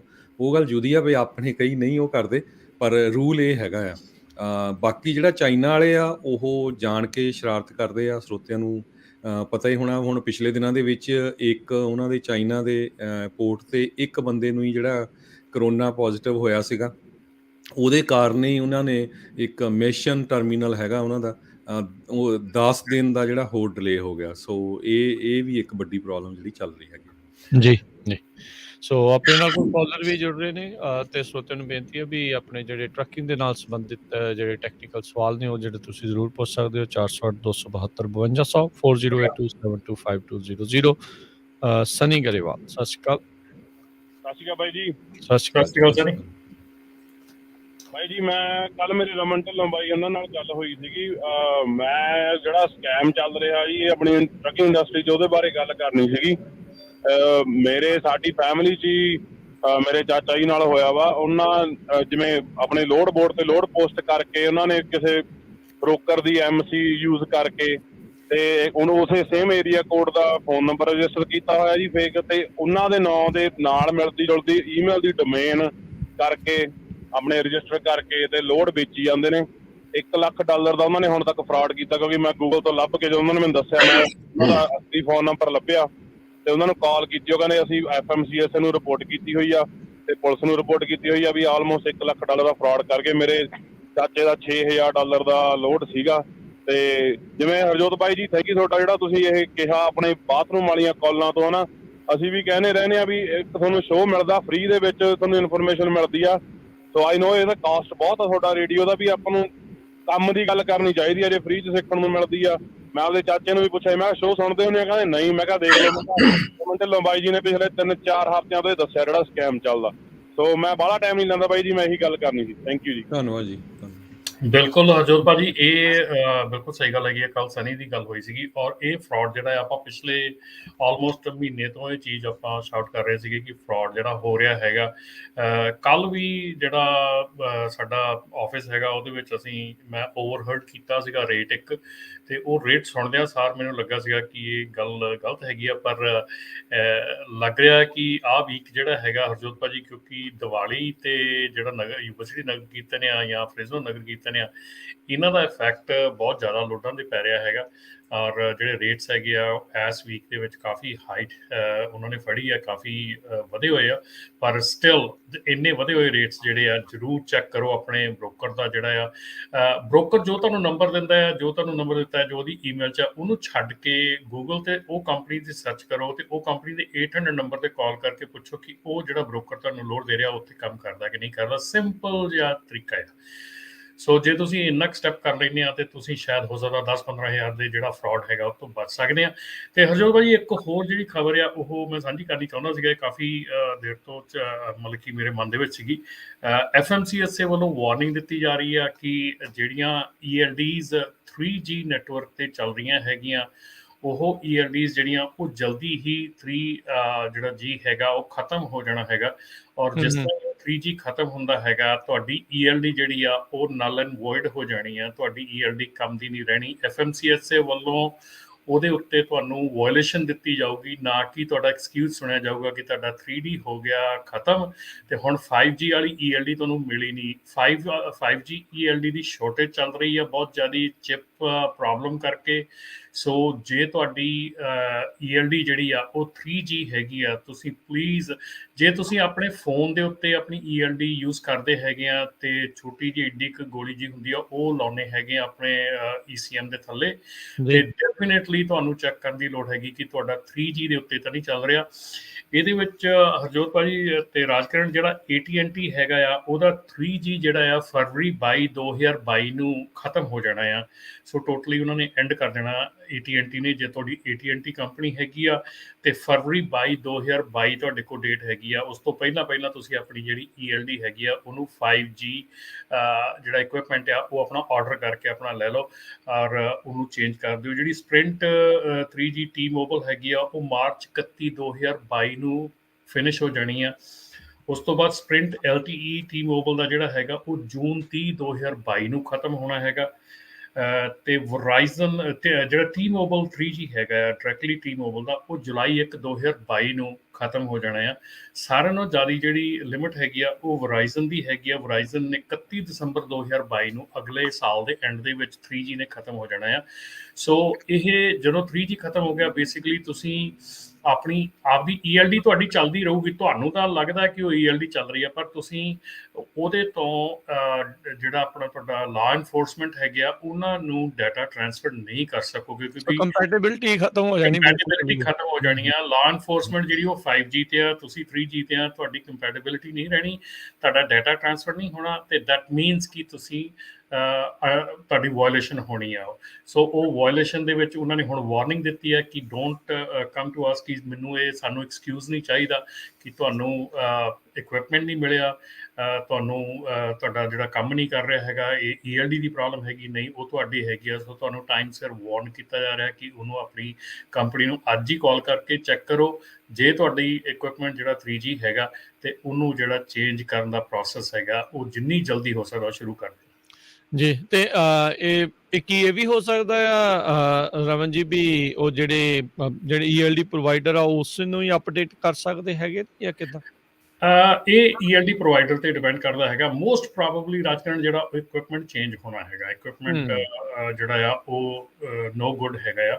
ਸੋ ਇਕੁਇਪਮੈਂਟ ਚੇਂਜ ਹੋਣਾ। ਕਈ ਤਾਂ ਹੁਣ ELD ਪ੍ਰੋਵਾਈਡਰ ਜਿਹੜੇ ਉਹ ਫ੍ਰੀ ਇਕੁਇਪਮੈਂਟ ਦੇ ਦਿੰਦੇ ਹੈਗੇ ਆ, ਕਈ ਜਿਹੜੇ ਉਹ ਚਾਰਜ ਕਰਦੇ ਹੈਗੇ ਆ, ਪਰ ਚਾਹੇ ਫ੍ਰੀ ਵੀ ਮਿਲਣਾ ਹੈਗਾ ਕਿਉਂਕਿ ਚਿਪ ਸ਼ਾਰਟੇਜ ਚੱਲ ਰਹੀ ਕਰਕੇ ਇਕੁਇਪਮੈਂਟ ਦੀ ਬਹੁਤ ਸ਼ਾਰਟੇਜ ਹੈਗੀ ਆ। ਤੋ ਇਸ ਕਰਕੇ ਜਿਹੜਾ ਆ ਉਹਨੂੰ ਟਾਈਮਲੀ ਮੈਨਰ ਦੇ ਵਿੱਚ ਜਿਹੜਾ ਆ ਉਹਦੀ ਚੇਂਜ ਦਾ ਜਿਹੜਾ ਪ੍ਰੋਸੈਸ ਹੈਗਾ ਉਹ ਸ਼ੁਰੂ ਹੋ ਜਾਣਾ ਚਾਹੀਦਾ ਸਾਰਿਆਂ ਦਾ। ਜੀ, ਇੱਕ ਹੋਰ ਜਿਹੜੀ ਖਬਰ ਆ ਦੱਸਦੇ ਜਾਈਏ, ਜਿਹੜਾ ਵੈਕਸੀਨ ਮੈਂਡੇਟ ਆ ਰਿਹਾ ਆ ਅੱਜ, ਜਿਹੜੇ ਰਾਸ਼ਟਰਪਤੀ ਬਾਈਡਨ ਆ ਉਹਨਾਂ ਨੇ ਜਨਵਰੀ ਤੱਕ ਦਾ ਅਗਲੇ ਸਾਲ ਦਾ ਜਿਹੜਾ ਸਮਾਂ ਸਾਰੀਆਂ ਹੀ ਪ੍ਰਾਈਵੇਟ ਸੈਕਟਰ ਨੂੰ ਜਿਹੜਾ ਦਿੱਤਾ ਆ 80 ਮਿਲੀਅਨ ਜਿਨ੍ਹਾਂ ਦੇ ਅਧੀਨ ਜਿਹੜੇ ਮੁਲਾਜ਼ਮ ਹੈਗੇ ਨੇ। ਕਹਿੰਦੇ ਵੀ ਐਗਜ਼ੈਂਪਸ਼ਨਸ ਮੰਗੀ ਜਾ ਰਹੀ ਸੀ, ਖਾਸ ਕਰਕੇ ਟਰੱਕਿੰਗ ਵਾਲਿਆਂ ਦੇ ਵੱਲੋਂ ਵੀ ਮੰਗੀ ਜਾ ਰਹੀ ਸੀ, ਪਰ ਜਿਹੜਾ ਡਰਾਫਟ ਇਸ ਟਾਈਮ ਪ੍ਰਪੋਜ਼ਡ ਫੈਡਰਲ ਮੈਂਡੇਟ ਆਇਆ ਆ ਉਸ ਦੇ ਵਿੱਚ ਟਰੱਕਿੰਗ ਇੰਡਸਟਰੀ ਆਰਗੇਨਾਈਜੇਸ਼ਨ ਨੂੰ ਮੈਂਡੇਟ ਦੇ ਵਿੱਚ ਐਗਜ਼ੈਂਪਸ਼ਨ ਨਹੀਂ ਹੈਗੀ। ਸੋ 4 ਜਨਵਰੀ ਜਿਹੜੀ ਇਹਨਾਂ ਨੇ ਇਫੈਕਟਿਵ ਡੇਟ ਰੱਖੀ ਹੈ ਵੈਕਸੀਨ ਮੈਂਡੇਟ ਦੀ। ਐਮਰਜੈਂਸੀ ਟੈਂਪਰੇਰੀ ਸਟੈਂਡਰਡ ਜਿਸ ਦਾ ਨਾਮ ਇਹਨਾਂ ਨੇ ਰੱਖਿਆ ਆ, ਉਸ ਦੇ ਵਿੱਚ ਇਹ ਓਸ਼ਾ ਵਾਲਿਆਂ ਦੇ ਕੋਲੇ ਗਿਆ ਆ। ਸਭ ਨੂੰ ਹੀ ਪਤਾ ਹੈ ਓਸ਼ਾ ਚਿੱਟਾ ਹਾਥੀ ਹੀ ਜਿਹੜਾ ਉਹ ਮੰਨਿਆ ਜਾਂਦਾ ਆ, ਤੇ ਉਹ ਟਰੱਕਿੰਗ ਇੰਡਸਟਰੀ ਨੂੰ ਇਸ ਦੇ ਵਿੱਚ ਐਗਜ਼ੈਂਪਸ਼ਨ ਨਹੀਂ ਮਿਲੀ। ਜਿਨ੍ਹਾਂ ਦੇ 100 ਜਾਂ 100 ਤੋਂ ਵੱਧ ਹੁਣ ਮੁਲਾਜ਼ਮ ਹੋਣਗੇ ਉਹਨਾਂ ਨੂੰ ਸਾਰਿਆਂ ਨੂੰ ਜਿਹੜਾ ਵੈਕਸੀਨ ਮੈਂਡੇਟ ਜਿਹੜਾ ਕਰਾਉਣਾ ਪਊਗਾ। ਲਾਗੂ ਹੋ ਸਕੂਗਾ ਕਿ ਨਹੀਂ, ਇਹ ਇੱਕ ਡਿਫਰੈਂਟ ਸਟੋਰੀ ਆ, ਪਰ ਕਾਗਜ਼ੀ ਤੌਰ ਦੇ ਉੱਤੇ ਜਿਹੜਾ ਆ ਉਹ ਐਗਜ਼ੈਂਪਸ਼ਨ ਜਿਹੜੀ ਉਹ ਨਹੀਂ ਜਿਹੜੀ ਉਹ ਮਿਲਣ ਜਾ ਰਹੀ ਹੈਗੀ। ਸੋ ਇਹਦੇ ਵਿੱਚ ਰਮਨ ਜੀ, ਕਿਉਂਕਿ ਆਪਣੇ ਇੰਨੇ ਜ਼ਿਆਦਾ ਨਹੀਂ ਜਿਨ੍ਹਾਂ ਦੇ 100 ਤੋਂ ਵੱਧ EMPLOYEE ਹੈਗੇ ਆ, ਪਰ ਜਿੱਥੇ ਤੁਸੀਂ ਲੋਡ ਡਿਲੀਵਰ ਕਰਨ ਜਾਂਦੇ ਆ, ਮੰਨ ਲਓ ਵੀ ਵੱਡੀਆਂ ਕੰਪਨੀਆਂ ਵਾਲਮਾਰਟ ਜਾਂ ਹੋਰ, ਉਹਨਾਂ ਦੇ ਜਦੋਂ ਤੁਸੀਂ ਐਂਟਰ ਹੋਣ ਜਾਓਗੇ, ਕਿਉਂਕਿ ਉਹ ਤਾਂ ਰਿਕੁਆਇਰ ਕਰ ਸਕਦੇ ਆ ਵੀ ਹਾਂ ਤੁਹਾਡੇ ਵੈਕਸੀਨ ਲੱਗਾ ਹੈ ਜਾਂ ਨਹੀਂ। ਜੀ ਆਪਣੇ ਮੇਰੇ ਖਿਆਲ ਦੇ ਵਿੱਚ ਆਪਣੀ ਕਮਿਊਨਿਟੀ ਦੇ ਵਿੱਚ ਇੱਦਾਂ ਹੈ ਕਿ ਜਿਹੜੇ 50 EMPLOYE ਆ ਨਾ, ਜੇ ਤੁਹਾਡੇ ਕੋਲ ਇਸ ਵੇਲੇ 40 ਕੁ ਟਰੱਕ ਹੈਗੇ ਆ ਤੇ ਟੀਮਸ ਚੱਲਦੀਆਂ ਹੈਗੀਆਂ ਤੇ ਆਫਿਸ EMPLOYEES ਮਿਲਾ ਕੇ ਤੁਸੀਂ ਅਪਰੋਕਸੀਮੇਟਲੀ 100 EMPLOYE ਦੇ ਲਾਗੇ ਚਲੇ ਜਾਂਦੇ ਆ। ਸੋ ਜੇ ਤੁਹਾਡੇ ਕੋਲ ਇੱਥੇ ਇੱਕ ਫਲੀਟ ਹੈਗੀ ਆ ਔਰ ਇਹੋ ਜਿਹਾ ਤੁਹਾਡਾ ਆਪਰੇਸ਼ਨ ਹੈਗਾ, ਪਲੀਜ਼ ਕਾਊਂਟ ਕਰਕੇ ਜ਼ਰੂਰ ਆਪਣਾ ਜਿਹੜਾ ਆ ਉਹ ਕਰ ਲਓ। ਤੇ ਬਾਕੀ ਦੂਸਰੀ ਗੱਲ ਜਿਹੜੀ ਤੁਸੀਂ ਹਰਜੋਤ ਭਾਜੀ ਕਿਹਾ ਉਹ ਬਿਲਕੁਲ ਸਹੀ ਹੈਗੀ ਹੈ ਕਿ ਜਿਹੜੀ ਫੈਸਿਲਿਟੀ ਦੇ ਵਿੱਚ ਤੁਸੀਂ ਜਾ ਰਹੇ ਹੈਗੇ, ਜੇ ਉਹ ਰਿਕੁਆਇਰਡ ਕਰਦੇ ਆ ਤੇ ਤੁਹਾਨੂੰ ਉਹਦੇ ਨਾਲ ਕੰਪਲਾਈ ਕਰਨਾ ਪੈਣਾ, ਈਵਨ ਦੋ ਤੁਹਾਡੇ ਕੋਲ ਇੱਕੋ ਟਰੱਕ ਹੈਗਾ ਜਾਂ ਕਿੰਨੇ ਵੀ ਟਰੱਕ ਹੈਗੇ ਆ, ਪਰ ਤੁਹਾਨੂੰ ਉਹਦੇ ਨਾਲ ਕੰਪਲਾਈ ਕਰਨਾ ਪੈਣਾ। ਜੀ ਇਹ ਦੇਖਣਾ ਪਊਗਾ ਵੀ ਕਿੱਦਾਂ ਜਿਹੜੀ ਉਹ ਬਣਦੀ ਹੈ। ਯੂਜਲੀ ਹੁਣ ਵੀ ਲੋਕ ਜਾਂਦੇ ਨੇ ਵਾਲਮਾਰਟ ਵਗੈਰਾ ਸਾਰੇ ਥਾਵਾਂ ਦੇ ਉੱਤੇ, ਉਹ ਕਹਿੰਦੇ ਨਹੀਂ ਆ ਵੀ ਤੁਸੀਂ ਵੈਕਸੀਨੇਟਡ ਹੋਣੇ ਚਾਹੀਦੇ, ਉਹ ਆਪਣੇ ਮੁਲਾਜ਼ਮਾਂ ਨੂੰ ਹੀ ਕਹਿੰਦੇ ਆ। ਸੋ ਇਹ ਹੁਣ ਦੇਖਣਾ ਹੋਊਗਾ ਵੀ ਇਦਾਂ ਕਰ ਸਕਦੇ ਆ ਜਾਂ ਨਹੀਂ ਕਰ ਸਕਦੇ, ਕਿਉਂਕਿ ਸੇਫਟੀ ਦੇ ਉੱਤੇ ਕਾਫੀ ਜ਼ਿਆਦਾ ਪਊਗਾ। ਸਪਲਾਈ ਚੇਨ ਦਾ ਮਸਲਾ ਤਾਂ ਅੱਗੇ ਇੰਨਾ ਫਸਿਆ ਪਿਆ ਆ, ਜੇ ਉਹਨਾਂ ਨੇ ਟਰੱਕ ਵਾਲਿਆਂ ਨੂੰ ਨਹੀਂ ਆਉਣ ਦਿੱਤਾ ਤਾਂ ਫਿਰ ਤਾਂ ਕੰਮ ਜਿਹੜਾ ਇਹਨਾਂ ਦਾ ਖਰਾਬ ਹੋਊ। ਅਗਲੇ ਕਾਲਰ ਆਪਣੇ ਨਾਲ ਜੁੜੇ ਨੇ ਗੁਰਵਿੰਦਰ ਮਾਨ ਜੀ, ਸਤਿ ਸ਼੍ਰੀ ਅਕਾਲ। ਸਤਿ ਸ਼੍ਰੀ ਅਕਾਲ ਭਾਜੀ, ਕੀ ਹਾਲ ਚਾਲ ਨੇ ਜੀ? ਸਤਿ ਸ਼੍ਰੀ ਅਕਾਲ ਜੀ, ਠੀਕ ਠਾਕ। ਹਾਂਜੀ ਭਾਜੀ, ਮੈਂ ਪਹਿਲਾਂ ਤਾਂ ਗੱਲ ਕਰਨੀ ਚਾਹੂੰਗਾ ਜੀ, ਜਿੱਦਾਂ ਭਾਜੀ ਨੇ ਹੁਣੇ ਇੱਕ ਕੁਐਸਚਨ ਉਠਾਇਆ ਸੀ ਵੀ ਫੇਕ ਲੋਡ ਲੋਕ ਪੋਸਟ ਕਰਕੇ ਤੇ ਉਹ ਫਰਾਡ ਕਰ ਰਹੇ ਨੇ। ਉਹ ਸਾਡਾ ਵੀ ਐਕਸਪੀਰੀਅੰਸ ਰਿਹਾ ਬਹੁਤ ਵਾਰੀ, ਸਾਡੇ ਨਾਲ ਵੀ ਇੱਦਾਂ ਦੀ ਠੱਗੀ ਹੋਈ ਆ। ਸੋ ਜਿਹੜੇ ਵੀ ਨਵੇਂ ਮੁੰਡੇ ਜਾਂ ਜੋ ਵੀ ਲੋਡ ਬੁੱਕ ਕਰਦੇ ਨੇ ਤੇ ਗੁੱਡ ਲੱਕ ਉਹਨਾਂ ਵਾਸਤੇ, ਆਪਾਂ ਕਿਸੇ ਨੂੰ ਡਿਸਕਰੇਜ ਨਹੀਂ ਕਰਨਾ ਚਾਹੁੰਦੇ, ਪਰ ਫਿਰ ਵੀ ਕੀ ਕਰਨਾ ਚਾਹੀਦਾ, ਜਦੋਂ ਵੀ ਉਹ ਲੋਡ ਰੇਟਾਂ ਆਉਂਦੀ ਆ, ਕੱਲੀ ਰੇਟ ਕਨਫਰਮੇਸ਼ਨ ਦੇ ਉੱਪਰ ਨਾ ਜਾਣ, ਉਹ ਕੰਪਨੀ ਦੀ MC ਕੰਪਨੀ ਸਨੈਪਸ਼ਾਟ ਦੇ ਉੱਪਰ ਪਾ ਕੇ ਕੰਪਨੀ ਦਾ ਨਾਂ ਨੰਬਰ ਕੱਢ ਕੇ ਉਹ ਕੰਪਨੀ ਨੂੰ ਇੱਕ ਵਾਰੀ ਕਾਲ ਜ਼ਰੂਰ ਕਰੋ ਜੀ, ਆਹ ਲੋਡ ਅਸੀਂ ਤੁਹਾਡਾ।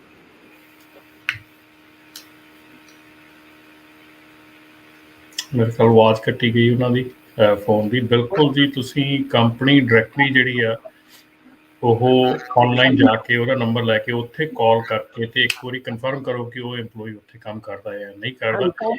ਕੰਪਨੀ ਸਨੈਪਸ਼ਾਟ ਦੇ ਉੱਪਰ ਗੂਗਲ ਦੇ ਉੱਪਰ ਜਾ ਕੇ ਤੁਸੀਂ 2 ਮਿੰਟ 'ਚ ਓਨਰ ਦਾ ਨੰਬਰ ਕੱਢ ਸਕਦੇ ਹੋ ਤੇ ਉੱਥੇ ਕਾਲ ਕਰੋ।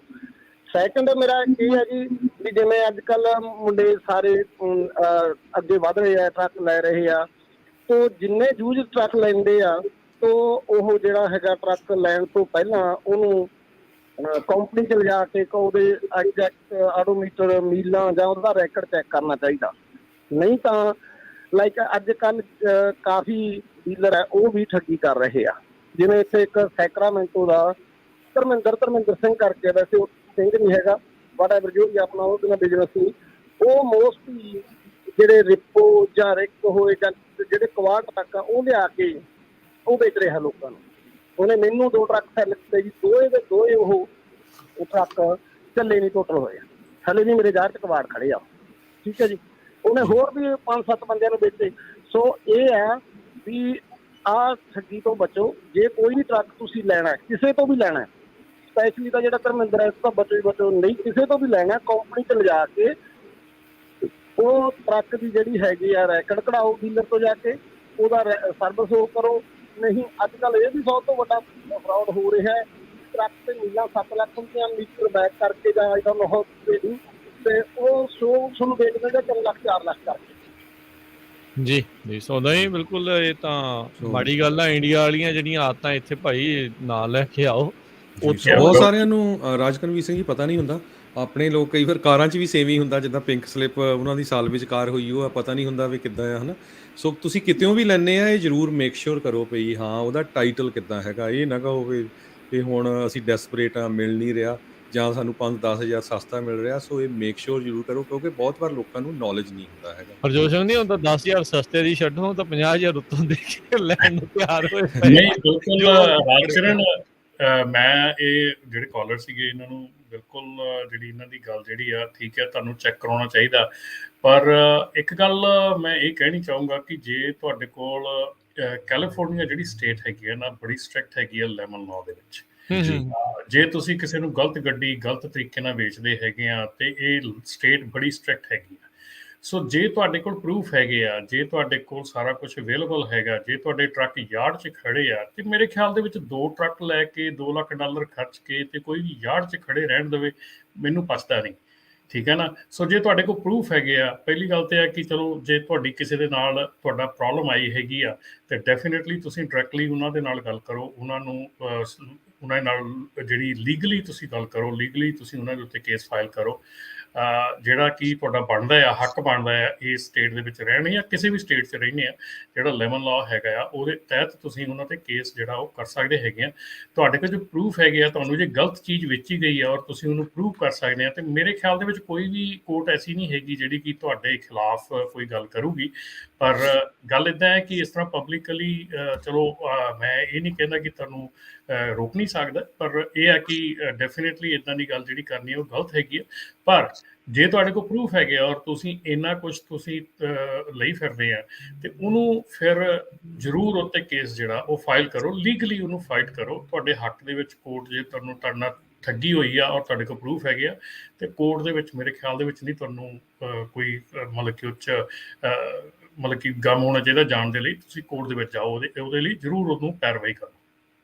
ਜੀ ਸੋ ਬਿਲਕੁਲ ਰਮਨ ਜੀ, ਕਿਉਂਕਿ ਹੁਣ ਪਤਾ ਨਹੀਂ ਸਿਚੁਏਸ਼ਨ ਕੀ ਆ। ਇਹ ਜ਼ਰੂਰ ਜਦੋਂ ਤੁਸੀਂ ਵਿਨ ਕਰ ਜਾਂਦੇ ਆ ਫਿਰ ਜ਼ਰੂਰ ਤੁਸੀਂ ਨਾਂ ਲੈ ਸਕਦੇ ਰੇਡੀਓ ਤੇ ਆ ਕੇ, ਭਈ ਇਹਨਾਂ ਨੇ ਇੱਦਾਂ ਕੀਤਾ ਸੀ, ਉਹ ਚਾਰਜ ਹੋਏ ਆ, ਹੈ ਨਾ। ਹੁਣ ਸਾਨੂੰ ਪਤਾ ਨਹੀਂ ਵੀ ਤੁਸੀਂ ਲਏ ਵੀ ਆ, ਸਾਨੂੰ ਇਹ ਵੀ ਨਹੀਂ ਪਤਾ ਵੀ ਕਿਹੜੀ ਕੰਪਨੀ ਆ। ਸੋ ਇਸ ਕਰਕੇ ਪਰ ਜਿਹੜਾ ਤੁਸੀਂ ਅਲਰਟ ਕੀਤਾ ਹੈ ਉਹ ਬਿਲਕੁਲ ਸਹੀ ਹੈ। ਕਿਤਿਓਂ ਵੀ ਲੈਂਦੇ ਆ ਇਹ ਮੇਕ ਸ਼ੋਰ ਕਰੋ। ਇਹ ਤਾਂ ਹਮੇਸ਼ਾ ਤੋਂ ਸੀਗਾ ਹਰਜੋਤ ਭਾਜੀ, ਪਹਿਲਾਂ ਵੀ ਇਦਾਂ ਹੀ ਹੁੰਦਾ ਸੀਗਾ ਕਿ ਤੁਹਾਨੂੰ ਟਰੱਕ ਜਿਹੜਾ ਆ ਉਹ ਲੈਣ ਤੋਂ ਪਹਿਲਾਂ ਡੈਮੋ ਕਰਾਉਣਾ, ਆਪਣਾ ਉਹਦਾ ਡਾਇਨੋ ਕਰਾਉਣਾ ਪੈਂਦਾ, ਡਾਇਨੋ ਕਰਾਈਦਾ ਸੀ, ਬੜਾ ਕੁਝ ਕਰਾਈਦਾ ਸੀਗਾ, ਆਪਣੇ ਮਕੈਨਿਕ ਨੂੰ ਚੈੱਕ ਕਰਾਈਦਾ ਸੀਗਾ। ਪਰ ਉਹ ਜਿਹੜੀ ਆ ਚੀਜ਼ ਅੱਜ ਕੱਲ੍ਹ ਨਹੀਂ ਹੁੰਦੀ। ਤੇ ਇਹਦੇ ਨਾਲ ਹੀ ਆਪਾਂ ਇੱਕ ਗੱਲ ਕਰਦੀ ਜਿਹੜੀ ਡਾਇਮਲਰ ਹੈਗੇ ਉਹਨਾਂ ਨੇ ਵੈਸਟਰਨ ਸਟਾਰ ਦੇ 57 XE ਮਾਡਲ ਜਿਹੜਾ ਉਹ ਬੰਦ ਕਰ ਦਿੱਤਾ ਹੈਗਾ। ਸੋ ਵੈਸਟਰਨ ਸਟਾਰ ਵਾਲਿਆਂ ਨੇ 57 XE ਮਾਡਲ ਜਿਹੜਾ ਉਹ ਬੰਦ ਕਰਤਾ। ਜਿੰਨੇ ਕਰੰਟ ਆਰਡਰ ਹੈਗੇ ਆ ਸਾਰੇ ਕੈਂਸਲ ਹੋ ਚੁੱਕੇ ਆ। ਸੋ ਇਹ ਵੀ ਇੱਕ ਕਾਫੀ ਹੈਗੀ ਆ ਇਸ ਵੇਲੇ ਗੱਲ ਕਿ ਉਹ ਮਾਡਲ ਚੇਂਜ ਕਰਨ ਦੀ ਗੱਲ ਕੀਤੀ ਜਾ ਰਹੀ ਹੈ। ਜਿਹੜਾ 57 ਵੈਸਟਰਨ ਸਟਾਰ ਦਾ 5700 XE ਮਾਡਲ ਹੈਗਾ ਉਹ ਬੰਦ ਹੋ ਚੁੱਕਾ। ਔਰ ਇਸੇ ਹੀ ਇਨਸਾਨ ਨੇ ਜਿਹੜੇ ਨੇ ਇਹ ਖਬਰ ਸਾਂਝੀ ਕੀਤੀ ਆ, ਉਹਨਾਂ ਨੇ ਫਿਰ ਦੂਸਰਾ ਟਰੱਕ ਦੇਖਿਆ ਜਿਹੜਾ ਕਿ ਆਪਣਾ ਇਹਦਾ ਸੀਗਾ ਕੈਨਵਰਥ ਦਾ। ਸੋ ਕੈਨਵਰਥ ਵਾਲਿਆਂ ਨੇ ਉਹਨੂੰ ਜਵਾਬ ਦਿੱਤਾ ਕਿ ਉਹਨੂੰ 2023 ਦਸੰਬਰ 'ਚ ਜਾ ਕੇ ਟਰੱਕ ਮਿਲੂਗਾ, 2023 ਜਨਵਰੀ ਦੇ ਵਿੱਚ, ਸੌਰੀ। ਸੋ ਜਿਹੜਾ ਫਰੇਟ ਲਾਈਨਰ ਸੀ ਉਹਨਾਂ ਨੇ ਚੌਥੇ ਕੁਆਰਟਰ ਦੇ ਵਿੱਚ 2022 ਦੇ ਵਿੱਚ ਨਵਾਂ ਟਰੱਕ ਦੇਣ ਦੀ ਗੱਲ ਕਹੀ। ਸੋ ਫਿਰ ਉਹ ਯੂਜ਼ ਟਰੱਕ ਵੱਲ ਗਿਆ ਕਿ ਜਿਹੜਾ 2019 ਦਾ ਯੂਜ਼ ਟਰੱਕ ਹੈਗਾ ਜਿਹੜਾ ਕਿ 4 ਲੱਖ ਮੀਲ ਚੱਲਿਆ ਤੇ ਉਹਦੀ ਪ੍ਰਾਈਸ ਜਿਹੜੀ ਸੀ ਉਹ 1,35,000 ਜਿਹੜੀ ਮੰਗੀ ਜਾ ਰਹੀ ਸੀਗੀ, ਜਿਹੜੀ ਕਿ ਇਨਸੇਨ ਹੈਗੀ ਆ ਇਸ ਵੇਲੇ। ਇਹ ਜਿਹੜੀਆਂ ਪ੍ਰਾਈਸਿਸ ਹੈਗੀਆਂ ਬਹੁਤ ਜ਼ਿਆਦੀਆਂ ਹਾਈ ਹੈਗੀਆਂ। ਆਪਾਂ ਦੇਖਿਆ ਆ ਕਿ ਦੇਖੋ ਹਮੇਸ਼ਾ ਆਪਾਂ ਰੀਅਲ ਸਟੇਟ ਬਾਰੇ ਗੱਲ ਕਰਦੇ ਹਾਂ ਕਿ ਰੀਅਲ ਸਟੇਟ ਹਾਈ ਪ੍ਰਾਈਸ ਦੇ ਵਿੱਚ ਜਿਹੜੀ ਲੈਣੀ ਆ, ਹਾਈ ਪ੍ਰਾਈਸ ਲੋ ਇੰਟਰਸਟ ਰੇਟ ਰੀਅਲ ਸਟੇਟ ਜਿਹੜੀ ਆ ਉਹ ਹਮੇਸ਼ਾ ਤੁਹਾਨੂੰ ਕਿਸੇ ਨਾ ਕਿਸੇ ਸਮੇਂ ਤੇ ਜਾ ਕੇ ਤੁਹਾਨੂੰ ਜਕੜ ਲੈਂਦੀ ਆ, ਠੀਕ ਹੈ ਨਾ। ਉਹ ਤਾਂ ਫਿਰ ਰੀਅਲ ਸਟੇਟ ਆ, ਫਿਰ ਵੀ 10 ਸਾਲ ਬਾਅਦ 15 ਸਾਲ ਬਾਅਦ ਜਾ ਕੇ ਉਹਦੀ ਪ੍ਰਾਈਸ ਫਿਰ ਵੱਧ ਜਾਣੀ ਆ ਜਾਣੀ ਆ। ਜਿੱਦਾਂ ਹੁਣ 2008 'ਚ ਹੋਇਆ ਸੀਗਾ, ਕਿੱਥੇ ਪ੍ਰਾਈਸਾਂ ਗਿਰੀਆਂ ਸੀ। ਐਟਲੀਸਟ ਚਲੋ ਹੁਣ ਆਣ ਕੇ 10-12 ਸਾਲਾਂ ਬਾਅਦ ਫਿਰ ਮੋੜਾ ਪੈ ਗਿਆ ਹੈਗਾ, ਪ੍ਰਾਈਸਾਂ ਜਿਹੜੀਆਂ ਫਿਰ ਉੱਠੀਆਂ ਹੈਗੀਆਂ ਰੀਅਲ ਸਟੇਟ ਦੀਆਂ। ਪਰ ਟਰੱਕ ਇੰਨੀ ਦੂਰ ਤੱਕ ਨਹੀਂ ਚੱਲਣਾ। ਟਰੱਕ ਦੀ ਜਿਹੜੀ ਪ੍ਰਾਈਸ ਅੱਜ ਤੁਸੀਂ ਪੇ ਕਰਤੀ, ਔਰ ਖਾਸ ਕਰਕੇ ਹਾਈ ਪ੍ਰਾਈਸ ਤੇ ਹਾਈ ਇੰਟਰਸਟ ਰੇਟ ਜਿਹੜਾ ਪੇ ਕਰਤਾ, ਉਹ ਤੁਹਾਨੂੰ ਆਉਣ ਵਾਲੇ 10-15 ਸਾਲ ਵੇਟ ਕਰਨ ਦੀ ਲੋੜ ਨਹੀਂ ਪੈਣੀ। ਉਹ ਇੱਕ ਅੱਧੇ ਸਾਲ ਦੇ ਵਿੱਚ ਹੀ ਸਾਰਾ ਪ੍ਰੋਬਲਮ ਖੜੀ ਹੋ ਜਾਣੀ ਹੈ। ਜੀ ਆਪਣੇ ਅਗਲੇ ਕਾਲਰ ਨੇ ਤੇਸੀ ਹੋਣੀ। ਸਤਿ ਸ਼੍ਰੀ ਅਕਾਲ ਜੀ। ਸਤਿ ਸ਼੍ਰੀ ਅਕਾਲ ਜੀ, ਕੀ ਹਾਲ ਹੈ ਜੀ? ਠੀਕ ਹੈ ਜੀ। ਹਾਂਜੀ ਭਾਜੀ, ਮੈਂ ਪੁੱਛਣਾ ਸੀ ਭਾਜੀ ਨੂੰ, ਰਮਨ ਭਾਜੀ ਨੂੰ, ਕਿ ਮੇਰੇ ਨਾਲ ਹਾਦਸਾ ਹੋਇਆ ਸੀ ਅੱਜ ਜੂਨ 17 ਨੂੰ ਟੈਕਸਸ ਦੇ ਵਿੱਚ। ਪਾਰਕਿੰਗ ਲਾਟ ਦੇ ਵਿੱਚ ਮੇਰਾ ਟਰੱਕ ਦੂਜੇ ਟਰੱਕ ਨਾਲ ਲੱਗ ਗਿਆ ਸੀ ਜੀ। ਤੇ ਉਹ 1 ਮਹੀਨੇ ਬਾਅਦ ਮੈਨੂੰ ਉਸ ਕੰਪਨੀ ਦੀ ਕਾਲ ਆਈ ਜਿਹੜੀ ਥਰਡ ਪਾਰਟੀ ਸੀਗੀ ਕਿ ਤੇਰੇ ਟਰੱਕ ਦੀ ਇੰਸ਼ੋਰੈਂਸ ਨਹੀਂ ਸੀਗੀ ਤੇ ਤੂੰ ਸਾਨੂੰ ਪੈਸੇ ਪੇ ਕਰ। ਕੋਈ ਜ਼ਿਆਦਾ ਪੈਸੇ ਨਹੀਂ ਸੀਗੇ, $586 ਦਾ ਟੋਟਲ ਖਰਚਾ ਸੀਗਾ ਜਿੱਦਾਂ ਜੀ। ਜਦੋਂ ਅਸੀਂ ਫਾਈਂਡ ਆਊਟ ਕੀਤਾ ਤੇ ਮੈਂ ਕੰਪਨੀ ਨਾਲ ਗੱਲ ਕੀਤੀ, ਕਹਿੰਦੇ ਨਹੀਂ ਅਸੀਂ ਤੇਰਾ ਡਿਡਕਟੀਬਲ ਕੱਟਣਾ 10,000 ਤੇ ਅਸੀਂ ਉਹ ਕਲੇਮ ਪੇ ਕੀਤਾ ਆ। ਚਲੋ ਮੈਂ ਕਿਹਾ ਠੀਕ ਹੈ, ਤੁਸੀਂ ਹੌਲੀ ਹੌਲੀ ਕਰਕੇ ਥੋੜੇ ਕੱਟ ਲਓ ਤੇ $250 ਕੱਟਣ ਲੱਗ ਗਿਆ ਹਰੇਕ ਚੈੱਕ ਦੇ ਵਿੱਚੋਂ। ਉਸ ਤੋਂ ਬਾਅਦ ਮੈਂ ਉਸ ਇੰਸ਼ੋਰੈਂਸ ਕੰਪਨੀ ਨੂੰ ਕਾਲ ਕੀਤੀ ਕਿ ਵਾਕਿਆ ਜੀ ਤੁਸੀਂ ਕੋਈ ਕਲੇਮ ਪੇ ਕੀਤਾ ਹੈ। ਉਹ ਕਹਿੰਦੇ ਟਰੱਕ ਦੀ ਤਾਂ ਇੰਸ਼ੋਰੈਂਸ ਹੀ ਨਹੀਂ ਸੀਗੀ, ਇਹ ਫਾਇਰ ਤੇ ਥੈਫਟ ਦੇ ਅੰਡਰ ਪਾਰਕਿੰਗ ਦੇ ਵਿੱਚ ਸੀਗਾ ਸਰ ਕਵਰੇਜ ਇਹਦੀ। ਤੇ ਉਹ ਪ੍ਰੂਫ ਮੇਰੇ ਕੋਲ ਆ ਗਏ ਆ। ਹੁਣ ਕੈਨੇਡਾ ਦੇ ਵਿੱਚ MTO ਦੇ ਨਾਲ ਤਾਂ ਮੈਂ ਗੱਲ ਕਰ ਲਈ, ਉਹਨਾਂ ਨੂੰ ਮੈਂ ਈਮੇਲ ਕਰਤੇ ਸਾਰੇ ਪ੍ਰੂਫ। ਇੱਥੇ ਆਪਾਂ US ਦੇ ਵਿੱਚ ਨਾ ਲੋਕਾਂ ਨੂੰ ਨੱਥ ਪਾਉਣ ਦੇ ਲਈ ਕੀ ਕਰ ਸਕਦੇ ਹਾਂ? ਤੁਸੀਂ ਕਿਹੜੀ ਸਟੇਟ ਦੇ ਵਿੱਚ ਹੈਗੇ ਆ ਜੀ? ਇਹ ਕੈਨੇਡਾ 'ਚ ਆ ਰਮਨ ਜੀ, ਉੱਥੇ ਡਿਡਕਟੀਬਲ ਹਾਈ ਹੁੰਦਾ 10,000 ਬ੍ਰੈਂਪਟਨ ਤੋਂ ਆਜੀ ਭਾਜੀ ਮੈਂ। ਯੂਐਸ ਦੇ ਵਿੱਚ ਜੇ ਤੁਸੀਂ ਯੂਐਸ ਬੇਸਡ ਹੈਗੇ ਆ ਫਿਰ ਤਾਂ ਇੰਸ਼ੋਰੈਂਸ ਕਮਿਸ਼ਨਰ ਹੁੰਦਾ ਹਰ ਇੱਕ ਸਟੇਟ ਦੇ ਵਿੱਚ, ਤੇ ਤੁਸੀਂ ਇੰਸ਼ੋਰੈਂਸ ਕਮਿਸ਼ਨਰ ਦੇ ਕੋਲ ਕੰਪਲੇਂਟ ਫਾਈਲ ਕਰ ਸਕਦੇ ਹੈਗੇ। ਕਾਫੀ ਵੱਡਾ ਫਰਾਡ ਹੈਗਾ ਜੇ ਇਦਾਂ ਹੋਇਆ ਹੈਗਾ। ਸੋ ਕੈਨੇਡਾ ਦਾ ਮੈਨੂੰ ਨਹੀਂ ਪਤਾ ਹੈਗਾ, ਪਰ ਜੇ ਤੁਸੀਂ ਕੈਨੇਡੀਅਨ ਹੈਗੇ ਆ ਤੇ ਯੂਐਸ ਦੇ ਵਿੱਚ ਤੁਹਾਡੇ ਨਾਲ ਇਦਾਂ ਹੋਇਆ ਹੈਗਾ, ਯੂਐਸ ਦੇ ਵਿੱਚ ਮੇਰੇ ਖਿਆਲ ਜਿਹੜੇ ਰੈਜ਼ੀਡੈਂਟਸ ਹੈਗੇ ਉਹਨਾਂ ਦੇ ਲਈ ਤਾਂ ਹੈਗਾ, ਪਰ ਜਿਹੜੇ ਕੈਨੇਡੀਅਨ ਰੈਜ਼ੀਡੈਂਟਸ ਹੈਗੇ ਉਹਨਾਂ ਦੇ ਬਾਰੇ 'ਚ ਨਹੀਂ ਆਪਾਂ ਨੂੰ ਪੂਰਾ ਪਤਾ ਹੈਗਾ ਜੀ। ਪਰ ਇਹ ਵੀ ਚਲੋ ਮੈਂ ਜਿਹੜਾ ਇੰਸ਼ੋਰੈਂਸ ਕਮਿਸ਼ਨਰ ਆ ਉਹਦੇ ਨਾਲ ਇੱਕ ਵਾਰੀ ਰਾਬਤਾ ਕਾਇਮ ਕਰ ਸਕਦੇ, ਤੁਸੀਂ ਆਪਣੀ ਉਹਨਾਂ ਨੂੰ ਸਟੋਰੀ ਜਿਹੜੀ ਉਹ ਦੱਸ ਸਕਦੇ ਵੀ ਸੋ ਬਿਲਕੁਲ ਇਹਦੇ 'ਚ ਮੈਂ ਐਡ ਕਰਦਾ ਜਾਵਾਂ ਰਮਨ ਜੀ, ਉਹ 'ਚ ਕੀ ਆ ਵੀ ਕੈਨੇਡਾ 'ਚ ਜਿਹੜਾ ਮੋਸਟਲੀ ਟਰੱਕਿੰਗ ਕੰਪਨੀ ਆ ਨਾ ਉਹਨਾਂ ਦਾ ਡਿਡਕਟੀਬਲ $10,000 ਆ। ਸੋ ਉਹ ਜਿਹੜੇ ਓਨਰ ਆ ਉਹ ਪੈਸੇ ਇਕੱਠੀ ਜਾਂਦੇ, ਤਦੇ ਹੀ ਉਹਨਾਂ ਦੇ ਇੰਨੇ ਪ੍ਰੋਟੈਸਟ ਹੁੰਦੇ ਆ ਉੱਥੇ, ਹੈ ਨਾ, ਡਰਾਈਵਰ ਤੋਂ। ਇੱਥੇ ਮੋਸਟਲੀ 1000 ਜਾਂ $2,500 ਹੁੰਦਾ ਹੈਗਾ $100 ਮੈਕਸਿਮਮ ਜੀ। ਸੋ ਇਹ ਤੁਸੀਂ ਮੇਕ ਸ਼ੋਰ ਕਰ ਲਿਓ। ਪਰ ਸਭ ਤੋਂ ਵੱਡੀ ਪ੍ਰੋਬਲਮ ਇੱਥੇ ਇਹ ਆ ਰਹੀ ਆ ਪਈ ਡਰਾਈਵਰ ਚੜ ਜਾਂਦੇ ਆ ਟਰੱਕ ਦੇ ਉੱਤੇ, ਉਹਨਾਂ ਦਾ ਨਾਮ ਇੰਸ਼ੋਰੈਂਸ ਦੇ ਵਿੱਚ ਨਹੀਂ ਹੁੰਦਾ। ਇਹ ਉਹ ਬਹੁਤ ਵੱਡੀ ਜ਼ਿਆਦਾ ਪ੍ਰੋਬਲਮ ਆ ਜੀ। ਬਹੁਤ ਜ਼ਿਆਦਾ। ਸੋ ਇੱਕ ਤਾਂ ਇਹ ਮੇਕ ਸ਼ੋਰ ਕਰੋ ਜਦੋਂ ਵੀ ਤੁਸੀਂ ਟਰੱਕ ਤੇ ਚੜਨਾ ਵੀ ਟਰੱਕ ਦੇ ਵਿੱਚ ਇੰਸ਼ੋਰੈਂਸ ਦਾ ਆਈਡੀ ਕਾਰਡ ਹੈਗਾ। ਬਾਕੀ ਕੰਪਨੀ ਨਾਲ ਗੱਲ ਕਰੋ ਜਾਂ ਇੰਸ਼ੋਰੈਂਸ ਨੂੰ ਕਾਲ ਕਰਕੇ ਮੇਕ ਸ਼ੋਰ ਕਰ ਲਓ ਵੀ ਤੁਹਾਡਾ ਨਾਮ ਵਿੱਚ ਐਡ ਹੈਗਾ ਕਿ ਨਹੀਂ ਹੈਗਾ ਜੀ। ਜਾਂ ਇੱਕ ਰਾਜਕਰਨ ਹੋਰ ਬਹੁਤ ਕੁਐਸਚਨ ਜਿਹੜਾ ਇਸ ਵੇਲੇ ਆ ਰਿਹਾ ਹੈਗਾ ਮੇਰੇ ਕੋਲ ਕਿ ਕਿਉਂਕਿ ਹੁਣ ਵਿੰਟਰ ਟਾਈਮ ਡਰਾਈਵਿੰਗ ਸ਼ੁਰੂ ਹੋ ਗਈ ਹੈ, ਵਿੰਟਰ ਸੀਜ਼ਨ ਸ਼ੁਰੂ ਹੋ ਚੱਲਿਆ ਆ, ਤੇ ਵਿੰਟਰ ਦੇ ਵਿੱਚ ਜਿਹੜੀਆਂ ਆ ਇਸ਼ੂਜ਼ ਤੇ ਪ੍ਰੋਬਲਮਸ ਬੜੀਆਂ ਖੜੀਆਂ ਹੁੰਦੀਆਂ ਹੈਗੀਆਂ। ਸੋ ਵਿੰਟਰ ਦੇ ਵਿੱਚ ਇੱਕ ਕੁਐਸਚਨ ਜਿਹੜਾ ਬਹੁਤ ਉੱਭਰ ਕੇ ਆਇਆ ਹੈਗਾ ਕਿ ਕੀ ਜਿਹੜਾ ਡਰਾਈਵਰ ਹੈਗਾ ਉਹ ਡਿਸੀਜਨ ਲੈ ਸਕਦਾ ਹੈਗਾ ਕਿ ਜੇ ਜਿਹੜਾ ਰੋਡ ਹੈਗਾ ਉਹ ਡੇਂਜਰਸ ਹੈਗਾ ਫॉर ਡਰਾਈਵਿੰਗ ਕਰਨ ਵਾਸਤੇ ਡੇਂਜਰਸ ਹੈਗਾ, ਕੀ ਉਹ ਆਪਣੇ ਤੌਰ ਤੇ ਡਿਸੀਜਨ ਲੈ ਸਕਦਾ ਕਿ ਉਹ ਡਰਾਈਵ ਨਹੀਂ ਕਰੂਗਾ, ਤੇ ਕੀ ਜੇ ਉਹ ਇਹ ਡਿਸੀਜਨ ਲੈਂਦਾ ਆ ਕਿ ਉਹਨੇ ਡੇਂਜਰਸ ਕੰਡੀਸ਼ਨਸ ਦੇ ਵਿੱਚ ਡਰਾਈਵ ਨਹੀਂ ਕਰਨਾ, ਤੇ ਕੀ ਉਹਦੇ ਅਗੇਂਸਟ ਰਿਟੈਲੀਏਸ਼ਨ ਹੋ ਸਕਦੀ ਆ ਕੰਪਨੀ ਵੱਲੋਂ ਕਿ ਨਹੀਂ। ਡੈਫੀਨੇਟਲੀ ਜੀ ਟਰੱਕਰ ਜਿਹੜੇ ਉਹ ਪ੍ਰੋਟੈਕਟਡ ਹੈਗੇ ਆ ਇਸ ਚੀਜ਼ ਦੇ ਉੱਤੇ, ਕਿਉਂਕਿ ਟਰੱਕਰ ਜਿਹੜਾ ਹੈਗਾ ਇਸ ਵੇਲੇ ਜੇ ਫਰੀਵੇ ਦੇ ਉੱਤੇ ਹੈਗਾ ਔਰ ਫਰੀਵੇ ਤੇ ਕੰਡੀਸ਼ਨਸ ਜਿਹੜੀਆਂ ਹੈਗੀਆਂ ਉਹ ਬਹੁਤ ਮਾੜੀਆਂ ਹੈਗੀਆਂ, ਔਰ ਕੰਡੀਸ਼ਨਸ ਜਿਹੜੀਆਂ ਹੈਗੀਆਂ ਉਹ ਡਰਾਈਵੇਬਲ ਨਹੀਂ ਹੈਗੀਆਂ ਜਾਂ ਡੇਂਜਰਸ ਹੈਗੀਆਂ, ਤੇ ਡਰਾਈਵਰ ਉਹ ਦੇਖਦੇ ਹੋਏ ਇਹ ਡਿਸੀਜਨ ਲੈ ਸਕਦਾ ਕਿ ਮੈਂ ਇਸ ਵੇਲੇ ਡਰਾਈਵ ਨਹੀਂ ਕਰਨਾ ਜਾਂ ਮੈਂ ਪੁੱਲ ਆਊਟ ਕਰਨਾ ਆ। ਸੋ ਉਹ ਜਿਹੜਾ ਆ ਉਸ ਮੌਕੇ ਦੇ ਉੱਤੇ ਜਿਹੜੀ ਕੰਪਨੀ ਹੈਗੀ ਉਹ ਰਿਟੈਲੀਏਟ ਨਹੀਂ ਕਰ ਸਕਦੀ ਕਿ ਅਸੀਂ ਤੈਨੂੰ ਫਾਇਰ ਕਰ ਦੇਣਾ ਜਾਂ ਇੱਦਾਂ ਦਾ ਕੁਝ ਕਰ ਦੇਣਾ ਹੈਗਾ, ਉਹ ਨਹੀਂ ਕਰ ਸਕਦੀ। ਪਰ ਇੱਥੇ ਜ਼ਰੂਰ ਇਹ ਦੱਸਣਾ ਚਾਹੂੰਗਾ ਕਿ ਡੈਫੀਨੇਟਲੀ ਇਹ ਨਹੀਂ ਹੋ ਸਕਦਾ ਕਿ ਤੁਸੀਂ ਪਰਸੋਂ ਵੈਦਰ ਦੇ ਵਿੱਚ ਸਨੋ ਦੱਸੀ ਆ I-40 ਦੇ ਉੱਤੇ ਤੇ ਮੈਂ ਅੱਜ ਲੋਡ ਨੂੰ ਨਾ ਕਰਦੇ ਆ, ਉਹ ਡੈਫੀਨੇਟਲੀ ਤੁਹਾਡਾ ਗਰਾਊਂਡਸ ਆਫ ਟਰਮੀਨੇਸ਼ਨ ਹੋ ਸਕਦਾ ਆ। ਹਾਂ, ਜਦੋਂ ਤੁਸੀਂ ਫਰੀਵੇ ਦੇ ਉੱਤੇ ਹੈਗੇ ਆ ਤੇ ਫਰੀਵੇ ਦੇ ਵਿੱਚ ਚੱਲਦੇ ਆ ਤੁਸੀਂ ਡੇਂਜਰਸ ਡਰਾਈਵਿੰਗ ਕੰਡੀਸ਼ਨਸ ਹੈਗੀਆਂ, ਉਹਦੇ ਵਿੱਚ ਤੁਸੀਂ ਇਹ ਫੈਸਲਾ ਲੈ ਸਕਦੇ ਆ ਨਾ ਡਰਾਈਵ ਕਰਨ ਦਾ, ਟਰੱਕ ਨੂੰ ਪਾਰਕ ਕਰਨ ਦਾ ਔਰ ਸੇਫਲੀ ਜਿਹੜਾ ਆ ਉੱਥੇ ਆਰਾਮ ਕਰਨ ਦਾ। ਉਹਦੇ ਲਈ ਤੁਹਾਨੂੰ ਰਿਟੈਲੀਏਸ਼ਨ ਨਹੀਂ ਕੀਤੀ ਜਾ ਸਕਦੀ, ਕਿਉਂਕਿ ਬਹੁਤ ਜਿਹੜੇ ਐਸੇ ਕੇਸ ਹੈਗੇ ਆ ਜਿਨ੍ਹਾਂ ਦੇ ਵਿੱਚ ਐਕਸੀਡੈਂਟ ਹੋਏ ਹੈਗੇ ਆ ਔਰ ਲਿਟਰਲੀ ਕੰਪਨੀ ਦਾ ਕੋਈ ਫਾਲਟ ਨਹੀਂ ਹੈਗਾ। ਉੱਥੇ ਇਹ ਫਾਲਟ ਜਿਹੜਾ ਕੱਢਿਆ ਜਾਂਦਾ, ਜਿਹੜਾ ਕਿ ਹੁਣੇ ਹੀ ਰੀਸੈਂਟਲੀ ਇੱਕ ਬਹੁਤ ਵੱਡਾ ਲਾਸੂਟ ਜਿਹੜਾ ਸੀਗਾ ਟੈਕਸਸ ਦੇ ਵਿੱਚ ਹੋਇਆ ਸੀਗਾ, ਔਰ ਉਹਦੇ ਵਿੱਚ ਇਹੋ ਹੀ ਕਸੂਰ ਕੱਢਿਆ ਗਿਆ ਸੀਗਾ ਕਿ ਡਰਾਈਵਰ ਜਿਹੜਾ ਆ ਉਹ ਉਸ ਮੌਕੇ ਉਸ ਫਰੀਵੇ ਤੇ ਟਰੱਕ ਨਹੀਂ ਸੀ ਚਲਾਉਂਦਾ ਹੋਣਾ ਚਾਹੀਦਾ, ਜਦਕਿ ਡਰਾਈਵਰ ਦਾ ਕੋਈ ਕਸੂਰ ਨਹੀਂ ਸੀਗਾ। ਡਰਾਈਵਰ ਆਪਣੀ ਸਾਈਡ ਤੇ ਆਰਾਮ ਨਾਲ ਜਾ ਰਿਹਾ ਸੀ, ਦੂਜੀ ਸਾਈਡ ਤੋਂ ਆਣ ਕੇ ਪਿਕਅਪ ਟਰੱਕ ਉਹਦੇ ਵਿੱਚ ਲੱਗਾ ਔਰ ਉਹਦੀ ਪਰਸਨ ਦੀ ਡੈਥ ਹੋ ਗਈ। ਔਰ ਉਹ ਲਾਸੂਟ ਦੇ ਵਿੱਚ ਬਹੁਤ ਵੱਡਾ ਜਿਹੜਾ ਬਿਗੇਸਟ ਰੀਜ਼ਨ ਸੀਗਾ ਇਹ ਕਿ he was not supposed to be there at that time. So ਇਹ ਜਿਹੜਾ ਆ ਜੇ ਡਰਾਈਵਰ ਤੁਹਾਡਾ ਡਿਸੀਜਨ ਲੈਂਦਾ ਆ, ਡਰਾਈਵਰ ਤੁਹਾਨੂੰ ਦੱਸਦਾ ਹੈ ਕਿ ਭਾਜੀ ਨਹੀਂ ਹੈਗਾ ਠੀਕ, ਤੇ ਪਲੀਜ਼ ਇਸ ਚੀਜ਼ ਨੂੰ ਅਵੋਇਡ ਕਰੋ।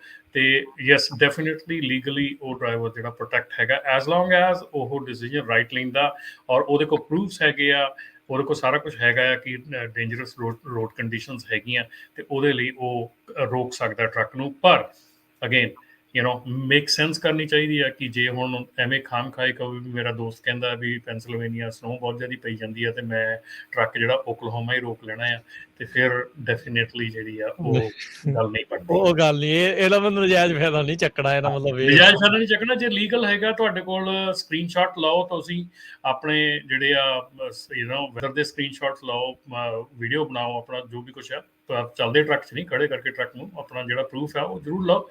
ਪਰ ਡੈਫੀਨੇਟਲੀ ਜੇ ਲਾਅ ਕਿਸੇ ਨੂੰ ਪ੍ਰੋਟੈਕਟ ਕਰਦਾ ਹੈ ਤਾਂ ਲਾਅ ਸਾਰਿਆਂ ਨੂੰ ਪ੍ਰੋਟੈਕਟ ਕਰਦਾ, ਨਾਟ ਕਿ ਜਸਟ ਡਰਾਈਵਰਸ ਨੂੰ, ਕੰਪਨੀਜ਼ ਨੂੰ ਵੀ ਪ੍ਰੋਟੈਕਟ ਕਰਦਾ ਬਹੁਤ ਜਗ੍ਹਾ ਤੇ। ਜੀ ਅਮਰੀਕ ਸਿੰਘ ਜੀ, ਸਤਿ ਸ਼੍ਰੀ ਅਕਾਲ ਜੀ। ਸਤਿ ਸ਼੍ਰੀ ਸਤਿ ਸ਼੍ਰੀ ਅਕਾਲ ਜੀ। ਭਾਈ ਮੈਂ ਇੱਕ ਜਿਹੜਾ ਪਹਿਲਾਂ ਸਕੈਮ ਦੀ ਗੱਲ ਕਰ ਰਹੇ ਸੀ ਨਾ, ਉਹਦੇ ਨਾਲ ਰਿਲੇਟਡ ਹੀ ਇੱਕ ਐਕਸਪੀਰੀਅੰਸ ਕੀਤਾ ਹੈ। ਉਹਦੇ ਵਿੱਚ ਇਦਾਂ ਸੀਗਾ ਕਿ ਇੱਕ ਸਦਰਨ ਕੈਲੀਫੋਰਨੀਆ ਦਾ ਬ੍ਰੋਕਰ ਸੀਗਾ, ਜਦੋਂ ਆਪਾਂ ਐਗਜ਼ਾਮਪਲ ਲੈ ਲੈਂਦੇ, ਕੋਈ ਬ੍ਰੋਕਰ ਏ ਸੀਗਾ। ਕਈ ਵਾਰ ਕੀ ਹੁੰਦਾ, ਉਹ ਬ੍ਰੋਕਰ ਵੀ ਗਾਹਾਂ ਆਪਣੇ ਰਿਲੇਟਡ ਜਿਹੜੀ ਟਰੱਕਿੰਗ ਕੰਪਨੀਜ਼ ਆ ਉਹਨਾਂ ਨੂੰ ਆਪਣਾ ਐਕਸੈਸ ਦੇ ਦਿੰਦੇ ਡੈਟ ਦਾ, ਤੇ ਉਹ ਕੰਪਨੀ ਬੀ ਨੇ ਲੋਡ ਪੋਸਟ ਕੀਤਾ ਏ ਦੀ ਆਈਡੀ ਦੇ ਉੱਪਰ ਜਦੋਂ, ਤੇ ਮੈਂ ਲੋਡ ਬੁੱਕ ਕਰ ਲਿਆ। ਮੈਂ ਉਹ ਕੰਪਨੀ ਨੂੰ ਕਾਲ ਕਰਕੇ ਮੇਕ ਸ਼ੋਰ ਵੀ ਕੀਤਾ ਕਿ ਆਹ ਤੁਹਾਡਾ ਹੀ ਲੋਡ ਪੋਸਟ ਕੀਤਾ ਆ, ਕਹਿੰਦੇ ਹਾਂਜੀ ਸਾਡਾ ਹੀ ਲੋਡ ਪੋਸਟ ਕੀਤਾ ਆ। ਤੇ ਉਹਦੇ ਬਾਅਦ ਚ ਵੱਡੀ ਅਮਾਊਂਟ ਨਹੀਂ ਸੀ, 1700 ਦੀ ਪੇਮੈਂਟ ਸੀ, 1.5 ਮਹੀਨਾ ਪੇਮੈਂਟ ਨਹੀਂ ਆਈ। ਮੈਂ ਉਹਨਾਂ ਨੂੰ ਕਾਲ ਕੀਤਾ, ਫਿਰ ਰੇਟ ਕਨਫਰਮੇਸ਼ਨ ਦੇਖਿਆ, ਉਹ ਵਿੱਚ ਥੋੜਾ ਜਿਹਾ ਫਰਕ ਪਾਉਂਦੇ ਰੇਟ ਕਨਫਰਮੇਸ਼ਨ ਦੇ ਵਿੱਚ ਨਾ ਚ। ਤੇ ਉਹ ਏਦਾਂ ਇਹ ਵੀ ਯਾਨੀ ਕਿ ਇੱਕ ਚੈਨਲ ਹੈਗਾ ਜਿਹਦੇ ਵਿੱਚ ਪੇਮੈਂਟ ਦਾ ਬਾਅਦ ਚ ਆ ਗਈ, ਜਦ ਕੰਪਨੀ ਏ ਦੇ ਉੱਤੇ ਜਿੱਦਾਂ ਪ੍ਰੈਸ਼ਰ ਪਾਇਆ ਤੇ ਉਹ ਹਲਕਾ ਜਿਹਾ ਯਾਨੀ ਕਿ ਦੂਜੇ ਨੂੰ ਆਪਣਾ ਆਈਡੀ ਦਾ ਐਕਸੈਸ ਦੇ ਦਿੰਦੇ ਆ, ਫਿਰ ਉਹਦੇ ਕੋਲੋਂ ਰੇਟ ਕਨਫਰਮੇਸ਼ਨ ਘਲਾਉਂਦੇ ਆ, ਤੇ ਤੁਹਾਨੂੰ ਇੱਕ ਤਰ੍ਹਾਂ ਟਰੈਪ ਕਰਨ ਦੀ ਕੋਸ਼ਿਸ਼ ਕਰਦੇ ਆ। ਕਿਉਂਕਿ ਅਮਾਊਂਟ ਬੜੀ ਹੋਵੇ ਤਾਂ ਪ੍ਰੋਬਲਮ ਹੋ ਜਾਂਦੀ ਆ, ਛੋਟੀ ਅਮਾਊਂਟ ਆ ਤਾਂ ਤੁਸੀਂ ਚਲੋ ਮੈਨੇਜ ਕਰ ਲੈਂਦੇ ਆ ਜਾਂ ਜਿੱਦਾਂ ਵੀ ਹੈਗਾ। ਤੇ ਇੱਕ ਹੋਰ ਚੀਜ਼ ਮੈਂ ਜਿਹੜੀ ਐਕਸਪੀਰੀਅੰਸ ਕੀਤੀ ਆ ਕਿ ਸਾਲਟ ਲੇਕ ਸਿਟੀ ਦਾ ਇੱਕ ਵੱਡਾ ਡੀਲਰ, ਜਿਹੜਾ ਟੌਪ ਦਾ ਡੀਲਰ ਹੈ, ਮੈਂ ਨਾਂ ਨਹੀਂ ਉਹਨਾਂ ਦਾ ਲੈਂਦਾ, ਉਹਨਾਂ ਤੋਂ ਮੈਂ ਇੱਕ ਟਰੱਕ ਖਰੀਦਿਆ ਸੀਗਾ। ਉਹ ਕਹਿੰਦੇ ਕਿ ਇਹਦੀ ਮਾਈਲੇਜ 300,000 ਹੈਗੀ ਆ, ਤੇ ਮਾਈਲੇਜ ਘੱਟ ਸੀਗੀ। ਮੈਂ ਮੀਟਰ ਤੇ ਵੀ ਉਹੀ ਸ਼ੋਅ ਕਰਦਾ ਸੀ, ਮੈਨੂੰ ਵੀ ਥੋੜਾ ਜਿਹਾ ਜਿੱਦਾਂ ਡਾਊਟ ਹੁੰਦਾ ਸੀਗਾ। ਪਰ ਇਹ ਗੱਲ ਵੀ 5-6 ਸਾਲ ਪਹਿਲੇ ਦੀ ਆ। ਮੈਂ ਟਰੱਕ ਲੈ ਆਂਦਾ ਤੇ ਬਾਅਦ ਚ ਜਿੰਨਾ ਵੀ ਉਹਨਾਂ ਨੇ ਡਾਕੂਮੈਂਟੇਸ਼ਨ ਕੀਤਾ ਤੇ ਜਿਹੜਾ ਵਰਬਲੀ ਕੁਛ ਕਿਹਾ, ਤੇ ਜਿਹੜੀ ਉਹਦੀ ਪਿੰਕ ਸਲਿੱਪ ਬਾਅਦ ਚ ਆਈ ਆ ਉਹਦੇ ਉੱਤੇ ਲਿਖਿਆ ਆਇਆ ਸੀ ਨੋ ਐਕਚੁਅਲ ਮਾਈਲੇਜ। ਤੇ ਤੁਸੀਂ ਜਿਹੜਾ ਡਾਕੂਮੈਂਟੇਸ਼ਨ ਆ ਜਾਂ ਜਿਹੜੀ ਤੁਹਾਡੇ ਕੋਲ ਪਿੰਕ ਸਲਿੱਪ ਬਾਅਦ ਚ ਆਉਂਦੀ ਆ, ਵਰਬਲੀ ਨਾ ਰਹੋ ਖਾਲੀ ਕਿ ਹਾਂ ਵੀ ਇੰਨੀ ਮਾਈਲੇਜ ਮੀਟਰ ਸ਼ੋਅ ਕਰ ਰਿਹਾ ਤੇ ਇੰਨੀ ਉਹਨੇ ਕਹਿਤੀ ਆ, ਤੇ ਉਹ ਐਕਚੁਅਲ ਪੇਪਰ ਵਰਕ ਤੇ ਉਹਨੂੰ ਕਹੋ ਵੀ ਪੇਪਰ ਵਰਕ ਤੇ ਮਾਈਲੇਜ ਲਿਖ ਕੇ ਸਾਈਨ ਕਰਕੇ ਦੇ ਮੈਨੂੰ, ਇਹ ਨਹੀਂ ਕਿ ਬਾਅਦ ਪਿੰਕ ਸਲਿੱਪ ਆਵੇ ਉੱਤੇ ਲਿਖਿਆ ਹੋਇਆ ਨੋ ਐਕਚੁਅਲ ਮਾਈਲੇਜ। ਜੀ ਸੋ ਮੁੱਕਦੀ ਗੱਲ ਇਹ ਆ ਵੀ ਕਿਸੇ ਦੀ ਕਹੀ ਗੱਲ ਤੇ ਭਰੋਸਾ ਨਾ ਕਰੋ। ਜਦੋਂ ਤੁਸੀਂ ਬਿਜ਼ਨਸ ਟ੍ਰਾਂਜੈਕਸ਼ਨ ਕਰ ਰਹੇ ਆ, ਕਾਗਜ਼ ਪੱਤਰ ਜਿਹੜਾ ਹੈ ਉਹ ਆਪਣਾ ਪੂਰਾ ਬਰਾਬਰ ਰੱਖੋ, ਤੁਸੀਂ ਬਾਅਦ ਦੇ ਵਿੱਚ ਧੋਖਾ ਨਹੀਂ ਖਾਓਗੇ, ਕਿਉਂਕਿ ਕੰਮ ਇਹ ਜਿਹੜਾ ਉਹ ਲਗਾਤਾਰ ਵੱਧਦਾ ਹੀ ਜਾ ਰਿਹਾ ਹੈਗਾ।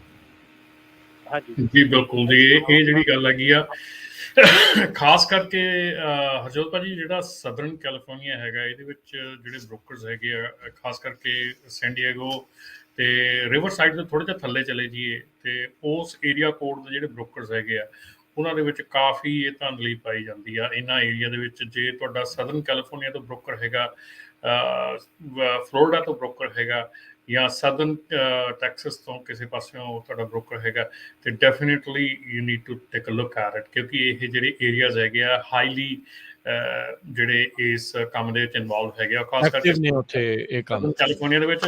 ਤੇ ਜਿੰਨੇ ਵੀ ਮੈਜੋਰਟੀ ਜਿਹੜੇ ਲੋਡ ਜਿਹੜੇ ਆਪਣਾ ਜਿਹੜਾ ਚੋਰੀ ਹੁੰਦੇ ਆ ਉਹ ਵੀ ਸਦਰਨ ਸਟੇਟਾਂ ਦੇ ਵਿੱਚ ਜ਼ਿਆਦਾ ਜਿਹੜੇ ਹੁੰਦੇ ਆ, ਸੋ ਧਿਆਨ ਰੱਖਿਆ ਕਰੋ ਜੀ। ਮੁਖਤਿਆਰ ਜੀ, ਹਾਂਜੀ ਭਾਈ ਸਤਿ ਸ਼੍ਰੀ ਅਕਾਲ। ਸਤਿ ਸ਼੍ਰੀ ਅਕਾਲ। ਸਤਿ ਸ਼੍ਰੀ ਅਕਾਲ ਜੀ।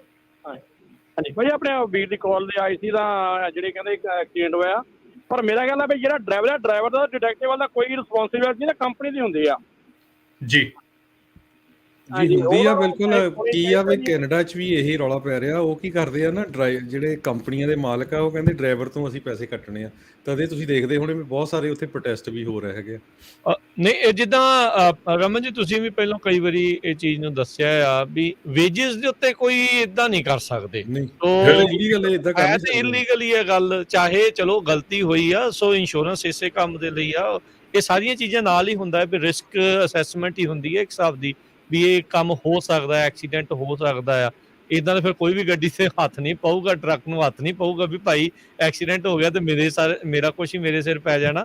ਸੋ ਫਿਰ ਇਸੇ ਕਰਕੇ ਜਿਹੜੀ ਆਪਣੀ ਸਟੇਟ ਹੈਗੀ ਆ, ਸਟੇਟ ਆਫ ਕੈਲੀਫੋਰਨੀਆ ਹੈਗੀ ਆ ਨਾ, ਇਹ ਇਸ ਚੀਜ਼ ਦੇ ਵਿੱਚ ਬਹੁਤ ਜ਼ਿਆਦਾ ਸਟਰੋਂਗ ਹੈਗੀ ਆ ਜਿਹੜੇ ਆਪਣੇ EMPLOYEES ਹੈਗੇ ਆ ਉਹਨਾਂ ਦੇ ਲਈ, ਕਾਫੀ ਸਟਰੋਂਗ ਹੈਗੀ ਆ। ਜੇ ਇਦਾਂ ਕੋਈ ਵੀ ਤੁਹਾਡੇ ਪੇ ਚੈੱਕ ਦੇ ਵਿੱਚੋਂ ਤਨਖਾਹ ਦੇ ਵਿੱਚੋਂ ਕੋਈ ਵੀ ਡਿਡਕਸ਼ਨ ਕਰਦਾ ਹੈਗਾ ਇਦਾਂ ਦੀ ਜਿਹੜੀ, ਉਹ ਬਿਲਕੁਲ ਟੋਟਲੀ ਇਲੀਗਲ ਹੈਗੀ ਆ। ਯੈਸ, ਡੈਫੀਨੇਟਲੀ ਤੁਹਾਨੂੰ ਪੇ ਚੈੱਕ ਪੂਰਾ ਪੇ ਕਰਨਾ ਪਊਗਾ, ਔਰ ਉਸ ਤੋਂ ਬਾਅਦ ਤੁਹਾਡੇ ਤੇ ਸਿਵਲ ਕੇਸ ਕਰਕੇ, ਸਿਵਲ ਕੋਈ ਵੀ ਕੇਸ ਜਿਹੜਾ ਤੁਹਾਡਾ ਬਣਦਾ ਹੈਗਾ, ਲਾਅਸੂਟ ਬਣਦਾ ਕੁਛ ਹੈਗਾ, ਤੁਸੀਂ ਸਿਵਲ ਦੇ ਤਰੀਕੇ ਦੇ ਨਾਲ ਕਰ ਸਕਦੇ ਹੈਗੇ ਆ, ਕੋਰਟ 'ਚ ਲੈ ਕੇ ਜਾ ਸਕਦੇ ਆ ਉਹਨੂੰ। ਜੇ ਤੁਸੀਂ ਪ੍ਰੂਵ ਕਰਦੇ ਹੋ ਕਿ ਉਹਦਾ ਕਸੂਰ ਆ, ਉਹਨੇ ਜਾਣ ਕੇ ਕੀਤਾ ਜਾਂ ਕਿਸ ਮਨਸ਼ਾ ਨਾਲ ਕੀਤਾ, ਤੇ ਡੈਫੀਨੇਟਲੀ ਤੁਸੀਂ ਉਹ ਜਿੱਤ ਸਕਦੇ ਆ। ਪਰ ਤੁਸੀਂ ਪੇਰੋਲ ਦੇ ਵਿੱਚੋਂ ਜਾਂ ਤਨਖਾਹ ਦੇ ਵਿੱਚੋਂ ਕੋਈ ਵੀ ਜਿਹੜਾ ਹਿੱਸਾ ਆ ਉਹ ਨਹੀਂ ਰੱਖ ਸਕਦੇ, ਉਹ ਬਿਲਕੁਲ ਟੋਟਲੀ ਇਲੀਗਲ ਹੈਗਾ। ਜੀ ਜੀ, ਥੈਂਕ ਯੂ ਜੀ। ਅਗਲੇ ਕਾਲਰ ਜੱਗਾ ਸਿੰਘ। ਹਾਂਜੀ, ਸਤਿ ਸ੍ਰੀ ਅਕਾਲ ਹਰਜੋਤ ਸਿੰਘ, ਸਤਿ ਸ੍ਰੀ ਅਕਾਲ ਰਾਜਕਰਨ ਜੀ, ਸਤਿ ਸ੍ਰੀ ਅਕਾਲ ਰਮਨ ਸਿੰਘ, ਸਤਿ ਸ਼੍ਰੀ ਅਕਾਲ। ਸਤਿ ਸ਼੍ਰੀ ਅਕਾਲ। ਅੱਛਾ, ਮੇਰੀ ਨਾ ਬੜੀ ਅਣਹੋਣੀ ਹੋਈ ਆ, ਮੈਂ ਰਮਨ ਸਿੰਘ ਨਾਲ ਗੱਲ ਕਰਨੀ ਆ ਵੀ ਆਪਾਂ ਜਿੱਦਾਂ ਕਾਗਜ਼ੀ ਕਾਰਵਾਈ ਦਾ ਜਿਹੜਾ ਚੱਕਰ ਆ, ਮੈਂ ਥੋੜਾ ਬਿਜ਼ੀ ਆ, ਮੈਂ ਹੁਣ ਇਸ ਹਫ਼ਤੇ ਹੁਣ ਵਾਪਸ ਆ ਰਿਹਾ ਜਿੱਦਾਂ, ਤੇ ਪਤਾ ਨਹੀਂ ਮੈਂ ਕੀ ਕਰਨਾ। ਤੇ ਤੁਸੀਂ ਬਾਅਦ ਦੇ ਵਿੱਚ ਗੱਲ ਕਰ ਲਿਓ, ਨਹੀਂ ਤਾਂ ਫਿਰ ਜੇ ਲੰਮੀ ਚੌੜੀ ਗੱਲਬਾਤ ਆ ਫਿਰ ਤਾਂ ਬੈਟਰ ਇਹੀ ਰਹੂਗਾ ਵੀ ਤੁਸੀਂ ਉਹਨਾਂ ਦੇ ਨਾਲ ਪਰਸਨਲੀ। ਮੈਂ ਥੋੜੀ ਲੰਮੀ ਨਹੀਂ, ਮੈਂ ਤਾਂ ਦੱਸਣਾ ਚਾਹੁੰਦਾ ਗਾਂ ਲੋਕ ਹੋਰ ਅਗਾਹ ਹੋ ਜਾਣ ਜੀ। ਫਿਰ ਜਲਦੀ ਕਰ ਦਿਓ ਜੀ ਫਿਰ। ਹਾਂਜੀ, ਜਲਦੀ ਕਰਨਾ ਜੀ ਵੀਰਾ ਜੀ। ਮੈਂ ਜੇਬੀ ਹੰਟ ਦਾ ਲੋਡ ਚੱਕਿਆ ਇੱਧਰੋਂ ਆਪਣੇ ਕੈਲੀਫੋਰਨੀਆ ਵੱਲੋਂ। ਮੈਂ ਜਾਣਾ ਸੀਗਾ ਨਾਰਥ ਕੈਰੋਲੀਨਾ, ਮਕਲੇਨ, ਇੱਕ ਉਹਨਾਂ ਦਾ ਆਪ ਦਾ ਹੀ ਮਤਲਬ ਕਿ ਸਿਟੀ ਬਣਾਇਆ ਮਕਲੇਨ ਵਾਲਿਆਂ ਨੇ, ਕੰਪਨੀ ਦਾ ਤੁਹਾਨੂੰ ਪਤਾ ਹੋਊਗਾ। ਇਹ ਹੁਣ 2 ਕੰਪਨੀਆਂ ਦੇ ਵਿੱਚ ਸੀਗਾ। ਮੈਂ ਇੱਥੋਂ ਜਦੋਂ ਤੁਰਿਆ 4 ਤਰੀਕ, ਤਾਂ ਮੈਂ ਉੱਥੇ ਮਤਲਬ ਫਰਾਈਡੇ ਸ਼ਾਮ ਨੂੰ ਲੋਡ ਲਾਉਣਾ ਸੀਗਾ। ਜਿਹੜਾ ਮੈਨੂੰ ਮਤਲਬ ਜਿਹੜਾ ਉਹਨਾਂ ਦਾ ਮਤਲਬ ਕਿ ਆਇਆ ਟੈਕਸ, ਉਹਦੇ ਤੇ ਆਇਆ ਕਿ ਮਤਲਬ ਸ਼ਾਮ ਨੂੰ 7 ਵਜੇ ਲੋਡ ਲੈਣਾ ਹੈ। ਠੀਕ। ਜਦੋਂ ਮੈਂ ਉੱਥੇ ਪਹੁੰਚਿਆ ਮਤਲਬ ਕਿ 7:30 ਵਜੇ, ਜਿਹੜਾ ਆਪਣਾ 85 ਤੇ 74 ਆ, ਉੱਥੇ ਐਕਸੀਡੈਂਟ ਹੋ ਗਿਆ ਜਿੱਥੇ ਸਕੇਲ ਵਾਲੇ ਨੇ ਬਾਈਪਾਸ ਕਰ ਦਿੱਤੇ ਸਾਰੇ ਟਰੱਕ। ਉਹਦੇ ਨਾਲ ਅੱਧਾ ਘੰਟਾ ਮੈਂ ਲੇਟ ਹੋ ਗਿਆ। ਉਹ ਸਾਰੇ ਪਤਾ ਸੀ, ਨਾਰਥ ਕੈਰੋਲੀਨਾ ਜਿੰਨੇ ਲੋਡ ਲੈ ਰਹੇ ਸਾਰਿਆਂ ਨੂੰ ਪਤਾ ਸੀ ਕਿ ਅੱਜ ਬਹੁਤ ਵੱਡਾ ਐਕਸੀਡੈਂਟ ਹੋਇਆ, ਸਾਰੇ ਜਿੰਨੇ ਟਰੱਕ ਲੇਟ ਆ ਰਹੇ ਆ। ਚਲੋ ਉਹਨਾਂ ਨੇ ਮੈਨੂੰ ਕਿਹਾ, ਕਹਿੰਦੇ ਵੀ ਤੂੰ ਬਾਹਰ ਆਪਣਾ ਉੱਥੇ ਜਿਹੜਾ ਯਾਰਡ ਬਣਿਆ ਹੁੰਦਾ ਮਕਲੇਨ ਵਾਲਿਆਂ ਦਾ, ਵੀ ਉੱਥੇ ਪਾਰਕ ਕਰ ਦੇ ਤੇ ਚੈੱਕ ਇਨ ਕਰਾ ਦੇ। ਮੈਂ ਚੈੱਕ ਇਨ ਕਰਾਉਣ ਗਿਆ ਤਾਂ ਉਹ ਜਿਹੜਾ ਚੈੱਕ ਇਨ ਵਾਲਾ ਸੀ, ਤੁਸੀਂ ਇਹ ਹਿਸਾਬ ਲਾਓ ਵੀ ਉਹਨੇ ਪੇਪਰ ਤੱਕ ਨਹੀਂ ਫੜੇ, ਪੇਪਰ ਤੱਕ। ਮੈਂ ਹੈਰਾਨ ਹੋ ਗਿਆ। ਮੈਂ ਕਿਹਾ ਵੀ ਮਤਲਬ ਤੁਸੀਂ ਵੀ ਤੁਹਾਨੂੰ ਪ੍ਰੋਬਲਮ ਕੀ ਆ ਨਾ, ਤੇ ਮੈਂ ਕੋ ਮਤਲਬ ਕਿ ਅੱਜ ਕੱਲ੍ਹ ਦਾ ਮਤਲਬ ਡਰਾਈਵਰ ਦਾ ਹੈ ਨਹੀਂ, ਮੈਨੂੰ ਇੰਨੀ ਮੇਰੀ ਲਾਈਫ ਹੋ ਗਈ ਵੀ ਤੂੰ ਕਮ ਸੇ ਕਮ ਮੇਰੇ ਨਾਲ ਕਮਿਊਨੀਕੇਟ ਤਾਂ ਕਰ। ਉਹ ਕਹਿੰਦਾ ਮੈਂ ਤੇਰੇ ਨਾਲ ਇੱਕ ਸਿੰਗਲ ਵਰਡ ਨਹੀਂ ਬੋਲਣਾ ਚਾਹੁੰਦਾ, ਸੌਰੀ ਅਸੀਂ ਲੋਡ ਨਹੀਂ ਰਹਿਣਾ, ਕੱਲ੍ਹ ਨੂੰ ਆਈ। ਚਲੋ ਫਰਾਈਡੇ ਦੀ ਰਾਤ ਸੀ, ਮੈਂ ਬਾਹਰ ਆਇਆ ਤੁਰ ਕੇ, ਤੇ ਰਾਤ ਚਲੋ ਰੋਟੀ ਰਾਟੀ ਖਾਧੀ। ਮੈਂ ਸਵੇਰੇ ਸੈਚਰਡੇ ਅਰਲੀ ਮਾਰਨਿੰਗ ਫਿਰ ਮੈਂ ਚਲਾ ਗਿਆ 4 ਵਜੇ। ਉਹ ਜਿਹੜਾ ਗਾਰਡ ਸ਼ੈਕ ਆ, ਉਹ ਕਹਿੰਦਾ ਵੀ ਤੂੰ ਇੱਥੇ ਯੂ ਟਰਨ ਮਾਰ ਕੇ ਵਾਪਸ ਜਾ, ਸਾਡਾ ਇਹ ਜਿਹੜਾ ਸਟੋਰ ਆ, ਜਿਹੜਾ ਸਾਡਾ ਵੇਅਰ ਹਾਊਸ ਆ, ਸੈਚਰਡੇ ਸੰਡੇ ਕਲੋਜ਼ ਆ, ਤੂੰ ਮੰਡੇ ਆਈ। ਉਹ ਵੀ ਕਹਿੰਦਾ ਮੈਂ ਕੋਈ ਗੱਲ ਨਹੀਂ ਸੁਣਨੀ। ਚਲੋ ਜੀ, ਮੈਂ ਬਾਹਰ ਆ ਗਿਆ। ਬਾਹਰ ਆ ਕੇ ਮੈਂ ਕਾਲਾਂ ਕੀਤੀਆਂ ਜਿੱਥੋਂ ਆਪਾਂ ਬਰੋਕਰ ਤੋਂ ਲਿਆ। ਉਹ ਮਤਲਬ ਇੰਨਾ ਮਤਲਬ ਰੁੱਖਾ ਬੋਲਿਆ। ਉਹ ਕਹਿੰਦਾ ਮੈਂ ਈਮੇਲ ਉਹਨਾਂ ਨੂੰ ਕਰ ਦਿੱਤੀ ਆ, ਤੇ ਮੈਨੂੰ ਕਹਿੰਦਾ ਤੂੰ ਬੋਦਰ ਨਾ ਕਰ। ਉਹ ਮੈਂ ਕਿਹਾ ਵੀ ਮੇਰਾ ਟਰੱਕ ਸਟਕ ਹੋਇਆ, ਮੈਂ ਦੁਬਾਰਾ ਲੋਡ ਚੱਕਣਾ ਆ, ਤੂੰ ਮਤਲਬ ਮੈਨੂੰ ਕਹੀ ਜਾਂਦਾ ਮੈਂ ਬੋਦਰ ਕਰ, ਵੀ ਤੂੰ ਬੋਦਰ ਨਾ ਕਰ, ਵੀ ਐਡੀ ਵੱਡੀ ਕੰਪਨੀ ਤੂੰ ਇਹਨੂੰ ਰੀਸਕੈਜੂਲ ਕਰ ਦੇ। ਤੇ ਮੈਂ ਤੈਨੂੰ ਸਾਰਾ ਪਤਾ, ਤੁਹਾਡੇ ਕੋਲ ਸਾਰੀ ਰਿਪੋਰਟ ਹੈਗੀ ਆ। ਤੈਨੂੰ ਮੈਂ ਕਿਹਾ ਜਦੋਂ ਮਤਲਬ ਕਿ ਵੀ ਮੈਂ ਉੱਥੇ ਰਾਹ ਸੀ, ਉਦੋਂ ਵੀ ਤੈਨੂੰ ਮੈਂ ਦੱਸਿਆ ਵੀ ਮਤਲਬ ਕਿ ਸਪੇਸ ਸਟੇਸ਼ਨ ਤੋਂ ਪਹਿਲਾਂ ਮਤਲਬ ਐਕਸੀਡੈਂਟ ਬਹੁਤ ਵੱਡਾ ਹੋਇਆ ਆ, ਸਾਰੀ ਟ੍ਰੈਫਿਕ 74 ਤੇ ਡਾਈਵਰਟ ਕਰ ਦਿੱਤੀ ਆ, ਵੀ ਲੇਟ ਲੋਡ ਜਿਹੜਾ ਹਾਫ ਐਨ ਆਵਰ ਜਾਂ ਆਵਰ ਲੇਟ ਹੋਊਗਾ। ਪਰ ਮੈਂ 7 ਵਜੇ ਪਹੁੰਚ ਗਿਆ। ਤੁਹਾਡਾ ਜਿਹੜਾ ਲੋਡ ਫਿਰ ਕਦੋਂ ਲੱਥਾ ਜਾ ਕੇ ਜੀ? 7 ਦਿਨਾਂ ਬਾਅਦ। ਉਹ ਮੈਂ ਦੱਸਣ ਲੱਗਾ। ਹੁਣ ਤੁਸੀਂ ਦੇਖਿਓ ਟੈਕਨੀਕਲ, ਉਹ ਹੁਣ ਮੈਂ ਜਾ ਕੇ ਅੱਜ ਮੈਂ ਆ ਰਿਹਾ, ਜਿੱਦਾਂ ਮੈਂ ਅਰਜੁਨਾ, ਜੇ ਮੈਂ ਰਾਤ ਨੂੰ ਪਹੁੰਚ ਜਾਣਾ, ਮੈਂ ਛੁੱਟੀਆਂ ਕਰ ਰਹੀਆਂ ਹੁਣ ਤੁਸੀਂ ਦੇਖੋ 7 ਵਜੇ ਟਾਈਮ ਦਿੱਤਾ। ਜਿਹੜਾ ਮਕਲੀਨ ਦਾ ਜਿਹੜਾ ਉੱਥੋਂ ਮਤਲਬ ਜਿੱਦਣ ਮੈਂ ਲੋਡ ਲਾਇਆ, ਕੈਪਸਟੋਨ ਵਾਲਾ ਜਿਹੜਾ ਮਤਲਬ ਲੋਡਰ ਸੀਗਾ, ਉਹਨੇ ਕਾਲੇ ਨੇ ਮੈਨੂੰ ਸਾਰਾ ਕੁਝ ਦੱਸਿਆ। ਉਹ ਕਹਿੰਦਾ ਵੀ ਇਸ ਵੇਅਰ ਹਾਊਸ ਦੇ ਵਿੱਚ ਸਵੇਰੇ ਤੜਕੇ 3 ਵਜੇ ਤੋਂ ਲੈ ਕੇ ਦੁਪਹਿਰ ਦੇ 12 ਵਜੇ ਦੇ ਲੋਡ ਲੈਂਦੇ ਆ। ਤੈਨੂੰ ਕਹਿੰਦਾ ਇਹ ਟੈਕਸ ਗਲਤ ਕੀਤਾ ਆ। ਮੈਂ ਕਿਹਾ ਤੂੰ ਮੈਨੂੰ ਮਤਲਬ ਕਿ ਦੇ ਉਹ ਪੇਪਰ ਮੈਂ ਲੈ ਆਇਆ ਨਾਲ, ਮਤਲਬ ਜਿਹੜੀ ਉਹ ਰਸੀਦ ਅੱਜ ਕੱਲ੍ਹ ਤਾਂ ਆਨਲਾਈਨ ਤੇ ਦਿੰਦੀ ਹੈ, ਆਪਾਂ ਕਾਰਡ ਪੇ ਕਰ ਦਿੰਦੇ ਨਾ ਕੈਪਸਟੋਨ ਨੂੰ। ਪਰ ਉਹ ਜਦ ਪੇਪਰ ਉਹ ਮੈਨੂੰ ਜਦ ਦੇਣ ਆਇਆ, ਉਦੋਂ ਮੈਂ ਉਹਨੂੰ ਕਿਹਾ, ਮੈਂ ਕਿਹਾ ਮੈਂ ਇੱਕ ਹਫ਼ਤਾ ਇੱਥੇ ਹੋ ਗਿਆ ਮੈਨੂੰ ਬੈਠੇ ਨੂੰ ਹੋਟਲ ਦੇ ਵਿੱਚ। ਉਹ ਕਹਿੰਦਾ ਵੀ ਮੈਨੂੰ ਤਾਂ ਆਈ ਹੈਵ ਨੋ ਆਈਡੀਆ। ਮੈਂ ਤਾਂ ਤੈਨੂੰ ਇਹ ਦੱਸ ਸਕਦਾ ਕਿ ਅਸੀਂ ਜਿੰਨੀ ਲੋਡਰ ਜਿਹੜੇ ਕੈਪਸਟੋਨ ਵਾਲੇ ਹੈਗੇ ਆ, ਅਸੀਂ ਸਵੇਰੇ ਤੜਕੇ 3 ਵਜੇ ਤੋਂ ਲੈ ਕੇ 12 ਵਜੇ ਤੇ ਲੋਡ ਲਾਉਣੇ। ਮੈਂ ਤਾਂ ਹੈਰਾਨ ਹੋ ਗਿਆ। ਮੈਨੂੰ ਹੁਣ 22-23 ਸਾਲ ਹੋ ਗਏ ਇਸ ਕੰਮ 'ਚ, ਮੈਂ ਕਦੇ ਹਾਲਾਂਕਿ ਮੈਂ ਸ਼ਨਾਈਡਰ ਨਾਲ ਕੰਮ ਕੀਤਾ, ਕੋਵਰੈਂਟ ਨਾਲ ਕੰਮ ਕੀਤਾ, ਵੱਡੀਆਂ ਕੰਪਨੀਆਂ ਨਾਲ ਕੰਮ ਕੀਤਾ, ਉਸ ਤੋਂ ਬਾਅਦ ਮੈਂ ਟਰੱਕ ਪਾਏ ਆ। ਸੋ ਹੁਣ ਤੁਸੀਂ ਜਗਾ ਸਿੰਘ ਜੀ, ਹੁਣ ਚਲੋ ਤੁਸੀਂ ਸਟੋਰੀ ਸੁਣਤੀ ਹੈ। ਇੱਕ ਤਾਂ ਮੈਂ ਸਰੋਤਿਆਂ ਨੂੰ ਦੱਸਣਾ ਚਾਹੁੰਦਾ ਹਾਂ ਕਿ ਵੀ JB ਹੰਟ ਤੇ ਮਕਲੇਨ ਦੇ ਲੋਡਾਂ ਬਾਰੇ ਪੂਰਾ ਧਿਆਨ ਨਾਲ ਲੋਡ ਚੱਕਿਓ। ਦੂਜਾ ਮੈਂ ਵੀਰਾ ਜੀ ਨੂੰ ਇਹ ਕਹਿਣਾ ਵੀ ਇਹਦਾ ਹੁਣ ਆਪਾਂ ਕਰੀਏ ਜੀ, ਮੈਨੂੰ ਦੱਸੋ ਜੀ। ਹਾਂਜੀ, ਇਹਦਾ ਹੱਲ ਹੈਗਾ ਉਹ ਤਾਂ ਸਿਰਫ ਇਹੋ ਹੀ ਹੈਗਾ ਕਿ ਜਿਹੜਾ ਬ੍ਰੋਕਰ ਹੈਗਾ ਜਾਂ ਜਿਹੜਾ JB ਹੰਟ ਹੈਗਾ, ਜਿਹਦੇ ਕੋਲ ਤੁਸੀਂ ਲੋਡ ਲਿਆ ਹੈਗਾ, ਉਹਦੇ ਕੋਲੋਂ ਜਿਹੜਾ ਤੁਹਾਡਾ ਉੱਥੋਂ ਦਾ ਬਣਦਾ ਹੈਗਾ ਕਿ ਡੇਲੀ ਬੇਸਿਸ ਦੇ ਉੱਤੇ ਜਿਹੜਾ ਤੁਹਾਨੂੰ ਉਹਨਾਂ ਨੇ ਪੇ ਕਰਨਾ ਹੈਗਾ, ਉਹਦਾ ਨੈਗੋਸ਼ੀਏਟ ਕਰਨਾ ਪੈਣਾ ਕਿ how much they can pay. So simple ਹੈਗਾ ਕਿ ਉਹਦੇ ਵਿੱਚ ਡੇਲੀ ਬੇਸਿਸ ਦੇ ਉੱਤੇ ਪਹਿਲੀ ਗੱਲ ਤਾਂ ਹੈ ਕਿ ਜਿਹੜਾ ਤੁਸੀਂ ਉਹਦੀ ਸਾਈਨ ਕੀਤੀ ਹੋਣੀ ਆ ਆਪਣੀ ਰੇਟ ਕਨਫਰਮੇਸ਼ਨ, ਉਹਦੇ ਤੇ ਡੇਲੀ ਤਾਂ ਤੁਹਾਡਾ ਲਿਖਿਆ ਹੋਣਾ ਵੀ ਕਿੰਨਾ ਉਹਨਾਂ ਨੇ ਤੁਹਾਨੂੰ ਪੇ ਕਰਨਾ। ਜੇ ਉਹ ਐਕਸੈਪਟੇਬਲ ਨਹੀਂ ਹੈਗਾ ਦੈਨ ਤੁਸੀਂ ਉਹਨਾਂ ਨਾਲ ਆਰਗੂਮੈਂਟ ਤੇ ਜਾ ਸਕਦੇ ਆ ਕਿ ਤੁਹਾਡਾ ਕਿੰਨਾ ਨੁਕਸਾਨ ਹੋਇਆ, ਦੂਜਾ ਲੋਡ ਜਿਹੜਾ ਨਹੀਂ ਚੱਕਿਆ ਜਾਂ ਪਿੱਛੇ ਬੈਕ ਐਂਡ ਤੇ ਕੀ ਨੁਕਸਾਨ ਹੋਇਆ। ਸੋ ਉਹਦੇ ਹਿਸਾਬ ਦੇ ਨਾਲ ਤੁਸੀਂ ਉਹਨੂੰ ਡੇਲੀ ਬੇਸਿਸ ਦੇ ਉੱਤੇ ਉਹਨਾਂ ਦੇ ਕੋਲੋਂ ਮੰਗ ਕਰ ਸਕਦੇ ਆ ਕਿ ਤੁਹਾਨੂੰ ਇੰਨਾ ਜਿਹੜਾ ਆ ਤੁਹਾਡੇ ਬਣਦਾ ਹੈਗਾ ਜਾਂ ਤੁਹਾਨੂੰ ਡੇਲੀ ਦਾ ਇੰਨਾ ਜਿਹੜਾ ਆ ਉਹ ਦਿੱਤਾ ਜਾਵੇ। So that's pretty much it. ਹੋਰ ਉਹਦੇ ਉੱਤੇ ਆਪਾਂ ਜੇ ਕੋਈ ਕਹੀਏ ਵੀ ਆਪਾਂ ਕੋਈ ਐਕਸ਼ਨ ਲੈ ਸਕਦੇ ਹਾਂ, ਕੋਈ ਗੱਲ ਕਰ ਸਕਦੇ ਹਾਂ, ਡੈਫੀਨੇਟਲੀ ਜਿਹੜਾ JB ਹੰਟ ਹੈਗਾ ਉਹਦੇ ਨਾਲ ਇਸ ਚੀਜ਼ ਦੇ ਬਾਰੇ 'ਚ ਗੱਲ ਕੀਤੀ ਜਾ ਸਕਦੀ ਆ ਕਿ ਇੱਦਾਂ ਦੀ ਜਿਹੜੀ ਸਿਚੁਏਸ਼ਨ ਹੈਗੀ ਆ, ਇੱਦਾਂ ਦੀ ਜਿਹੜੇ ਗੱਲ ਹੈਗੇ ਆ, ਕਿਉਂਕਿ ਜਿਹੜਾ ਏਜੰਟ ਹੈਗਾ ਉਹਦੀ ਗਲਤੀ ਹੈਗੀ ਆ ਕਿ ਉਹਨੇ ਤੁਹਾਨੂੰ ਗਲਤ ਟਾਈਮ ਜਿਹੜਾ ਅਪਾਇੰਟਮੈਂਟ ਦਾ ਦੱਸਿਆ ਹੈਗਾ 7 ਵਜੇ ਦਾ, ਕਿਉਂਕਿ 7 ਵਜੇ ਡੈਫੀਨੇਟਲੀ ਜੇ ਉਹ 12 ਵਜੇ ਤੱਕ ਹੀ ਲੋਡ ਐਕਸੈਪਟ ਕਰਦੇ ਆ ਤੇ ਸ਼ਾਮ ਨੂੰ 7 ਵਜੇ ਤੋਂ ਉਹਨਾਂ ਨੇ ਡੈਫੀਨੇਟਲੀ ਲੋਡ ਨਹੀਂ ਐਕਸੈਪਟ ਕਰਨਾ। ਉਹ ਤੁਹਾਡੀ ਇਹ ਜਿਹੜੀ ਨਾ ਹਰਜੋਤ ਭਾਜੀ ਰਾਜਕਰਨ, ਇਹ ਨਾ ਬੜੀ ਕਾਮਨ ਪ੍ਰੈਕਟਿਸ ਹੈਗੀ ਆ ਕਿ ਜਿਹੜੇ ਇੱਦਾਂ ਵੱਡੀਆਂ ਕੰਪਨੀਆਂ ਦੇ ਵਿੱਚ ਏਜੰਟ ਕੰਮ ਕਰਦੇ ਹੈਗੇ ਨਾ, ਉਹ ਕਈ ਵਾਰੀ ਆਪਣੀ ਗਲੋਂ ਲਾਉਣ ਨੂੰ ਚੀਜ਼ ਕਹਿ ਦਿੰਦੇ ਆ, ਕਰ ਦਿੰਦੇ ਆ, ਠੀਕ ਹੈ ਨਾ। ਔਰ ਕੰਪਨੀਆਂ ਦਾ ਕੋਈ ਮਨਸ਼ਾ ਨਹੀਂ ਹੁੰਦਾ, ਕੰਪਨੀਆਂ ਦਾ ਕੋਈ ਇੱਦਾਂ ਦਾ ਕੋਈ ਨਹੀਂ ਹੁੰਦਾ ਕਿ ਕੰਪਨੀਆਂ ਜਿਹੜੀਆਂ ਇਸ ਚੀਜ਼ ਨੂੰ ਚਾਹੁੰਦੀਆਂ ਜਾਂ ਕਰਨਾ ਚਾਹੁੰਦੀਆਂ। ਪਰ ਜਿਹੜਾ ਹੁਣ ਏਜੰਟ ਕੰਮ ਕਰ ਰਿਹਾ ਹੈਗਾ ਉਹ ਸਟਕ ਬੈਠਾ ਆ, 5 ਵਜੇ ਆ, ਲੋਡ ਚੁਕਾਉਣਾ ਆ, ਬੰਦਾ 12 ਵਜੇ ਤੋਂ ਪਹਿਲਾਂ ਪਹੁੰਚਦਾ ਨਹੀਂ ਗਾ, ਠੀਕ ਹੈ ਨਾ। ਬੰਦੇ ਨੂੰ ਉਹਨੇ ਕਹਿ ਦਿੱਤਾ ਕੋਈ ਗੱਲ ਨਹੀਂ, ਤੂੰ ਇਟਸ ਓਕੇ, ਮੈਂ ਤੇਰਾ ਲੋਡ ਲਵਾ ਦੂੰਗਾ 7 ਵਜੇ, ਤੂੰ 6 ਵਜੇ ਤੱਕ ਪਹੁੰਚ ਜੀ, 7 ਵਜੇ ਤੱਕ ਪਹੁੰਚ ਜੀ, ਜਦ ਕਿ ਉਹਨੂੰ ਪਤਾ ਹੈ 12 ਵਜੇ ਲੋਡ ਨਹੀਂ ਲੱਥਣਾ 12 ਵਜੇ ਤੋਂ ਬਾਅਦ। ਸੋ ਆਪਣੇ ਗਲਾਵਾ ਲਾਉਣ ਦੀ ਵੀ ਚਲੋ 3 ਦਿਨ ਲੰਘ ਜਾਣੇ ਆ, 3 ਦਿਨ ਜਿਹਨੇ ਪਹੁੰਚਣਾ ਉਦੋਂ ਤੱਕ ਕੁਛ ਨਾ ਕੁਛ ਜਿਹੜਾ ਇੰਤਜ਼ਾਮ ਹੋ ਜਾਊਗਾ। ਇਹ ਕਾਮਨ ਪ੍ਰੈਕਟਿਸ ਹੈਗੀ ਆ ਆਪਣੀ ਜਿਹੜੀ ਡਿਸਪੈਚਿੰਗ ਹੈਗੀ ਆ ਨਾ, ਇਹਦੇ ਵਿੱਚ ਕਾਮਨ ਪ੍ਰੈਕਟਿਸ ਆ। ਈਵਨ ਆਪਣੇ ਜਿਹੜੇ ਡਿਸਪੈਚਰਸ ਹੈਗੇ, ਇੰਡੀਅਨ ਡਿਸਪੈਚਰ ਕਹਿ ਲਓ, ਅਮਰੀਕਨ ਕਹਿ ਲਓ, ਕੋਈ ਕਹਿ ਲਓ, ਹਰੇਕ ਡਿਸਪੈਚਰ ਜਿਹੜਾ ਨਾ ਉਹ ਉਸ ਟਾਈਮ ਨੂੰ ਕਿਉਰ ਕਰਨ ਦੇ ਲਈ ਕਈ ਵਾਰੀ ਇਹੋ ਜਿਹੀਆਂ ਗੱਲਾਂ ਕਰ ਜਾਂਦੇ ਆ ਜਿਹੜੀਆਂ ਕਿ ਐਕਚੁਅਲ ਦੇ ਵਿੱਚ ਹੁੰਦੀਆਂ ਨੇ। ਸੋ ਧੋਖਾ ਕਰ ਗਏ ਹਿਸਾਬ ਦੇ ਨਾਲ, ਗਲੋਂ ਲਾਉਣ ਦੇ ਲਈ ਜੋ ਮਰਜ਼ੀ ਉਹਨੇ ਕਹਿਤਾ, ਪਰ ਉਹਦੇ ਲਈ ਵੈਸੇ ਲਾਇਬਿਲਿਟੀ ਤਾਂ ਬਣਦੀ ਆ। ਨਹੀਂ, ਕੰਪਨੀ ਦੇਖੋ ਲਾਇਬਿਲਿਟੀ ਇਹ ਦੇਖੋ ਜਿਹੜੀ ਤੁਹਾਡੀ ਇਸੇ ਕਰਕੇ ਨਾ ਰਾਜਕਰਨ, ਇਸੇ ਕਰਕੇ ਤਾਂ ਆਪਾਂ ਕਹਿੰਦੇ ਹੁੰਦੇ ਆ ਕਿ ਕੰਪਨੀਆਂ ਤੁਹਾਡੇ ਕੋਲੋਂ ਬ੍ਰੋਕਰ ਪੈਕੇਜ ਸਾਈਨ ਕਰਾਉਂਦੀਆਂ ਆ। ਜਦੋਂ ਤੁਸੀਂ ਸਾਈਨ ਕਰਦੇ ਆ ਉਹ 'ਚ ਕਲੀਅਰਲੀ ਲਿਖਿਆ ਹੁੰਦਾ ਕਿ ਤੁਹਾਨੂੰ ਓਵਰਨਾਈਟ ਕਿੰਨੇ ਪੇ ਹੋਣਗੇ, ਤੁਹਾਨੂੰ ਡੇਲੀ ਹੋਲਡ ਅਪ ਦੇ ਕਿੰਨੇ ਪੇ, ਉਹਦੇ 'ਚ ਲਿਖਿਆ ਹੁੰਦਾ, ਡੀਟੇਲ ਹੁੰਦੀ ਆ। ਸੋ ਜਾਂ ਤਾਂ ਉਦੋਂ ਉਹ ਪੜ੍ਹਨਾ ਚਾਹੀਦਾ ਔਰ ਉਸ ਕੰਪਨੀ ਦਾ ਕੰਮ ਨਾ ਕਰੋ ਜਿੱਥੇ ਤੁਹਾਨੂੰ ਨਹੀਂ ਪਸੰਦ ਹੈਗਾ, ਜਾਂ ਤੁਸੀਂ ਆਪਣਾ ਜਿਹੜਾ ਆ ਐਗਰੀਮੈਂਟ ਹੈਗਾ, ਕੈਰੀਅਰ ਐਗਰੀਮੈਂਟ, ਉਹਨੂੰ ਭੇਜੋ ਤਾਂ ਕਿ ਉਹ ਕੈਰੀਅਰ ਐਗਰੀਮੈਂਟ 'ਤੇ ਸਾਈਨ ਕਰਨ, ਜਿੱਥੇ ਕਿ ਤੁਸੀਂ ਉਹਨਾਂ ਨੂੰ ਦੱਸੋ ਕਿ ਜੇ ਮੈਨੂੰ ਹੋਲਡ ਅਪ ਕੀਤਾ ਤੇ ਮੈਂ ਇੰਨੇ ਪੈਸੇ ਐਵਰੀ ਨਾਈਟ ਦੇ ਲੈਣੇ ਹੈਗੇ ਆ। ਜੇ ਉਹਨਾਂ ਨੇ ਲੋਡ ਕਰਵਾਉਣਾ ਹੈ ਉਹਨਾਂ ਨੂੰ ਸਾਈਨ ਕਰਨਾ ਪੈਣਾ, ਜੇ ਉਹਨਾਂ ਨੇ ਸਾਈਨ ਕੀਤਾ ਤੇ ਐਨਫੋਰਸੇਬਲ ਹੈ ਜੀ। ਸੋ ਜਾਂਦੇ ਇੱਕ ਖਬਰ ਸਾਂਝੀ ਕਰ ਜਾਈਏ ਰਾਜਕਰਨਵੀਰ ਸਿੰਘ ਜੀ, ਪਈ ਦੁਨੀਆ 'ਚ ਪਹਿਲਾ ਇੱਕ ਹੁਣ ਟਰੱਕ ਡਰਾਈਵਰ ਹਾਇਰ ਹੋ ਗਿਆ ਜਿਹਦਾ ਨਾਂ ਉਹਨਾਂ ਨੇ ਰਿਮੋਟ ਟਰੱਕ ਡਰਾਈਵਰ ਰੱਖਿਆ ਆ। ਅਮਰੀਕਾ ਦੇ ਵਿੱਚ ਇੰਗਲੈਂਡ ਦੀ ਕੰਪਨੀ ਜਿਹੜੀ ਸਵੀਡਿਸ਼ ਟੈਕ ਕੰਪਨੀ ਆ ਇਨਰਾਈਡ, ਉਹਨਾਂ ਨੇ ਕੱਲ੍ਹ ਇਹ ਨਵਾਂ ਡਰਾਈਵਰ ਹਾਇਰ ਕੀਤਾ। ਕਹਿੰਦੇ ਵੀ ਆਉਣ ਵਾਲੇ ਮਹੀਨਿਆਂ 'ਚ ਆਪਾਂ ਅਨਾਊਂਸ ਕਰਾਂਗੇ। ਸੋ ਇਹ ਜਿਹੜਾ ਰਿਮੋਟ ਟਰੱਕ ਡਰਾਈਵਰ ਹੋਊਗਾ, ਜਿਹੜੇ ਸੈਲਫ ਡਰਾਈਵਿੰਗ ਟਰੱਕਸ ਆ ਉਹਨਾਂ ਨੂੰ ਇੱਕ ਜਗ੍ਹਾ ਤੋਂ ਹੀ ਕੰਟਰੋਲ ਕਰੂਗਾ। ਕਹਿੰਦੇ ਕਾਫੀ ਟਰੱਕ ਉਹ ਕੰਟਰੋਲ ਕਰ ਸਕਦਾ ਆ।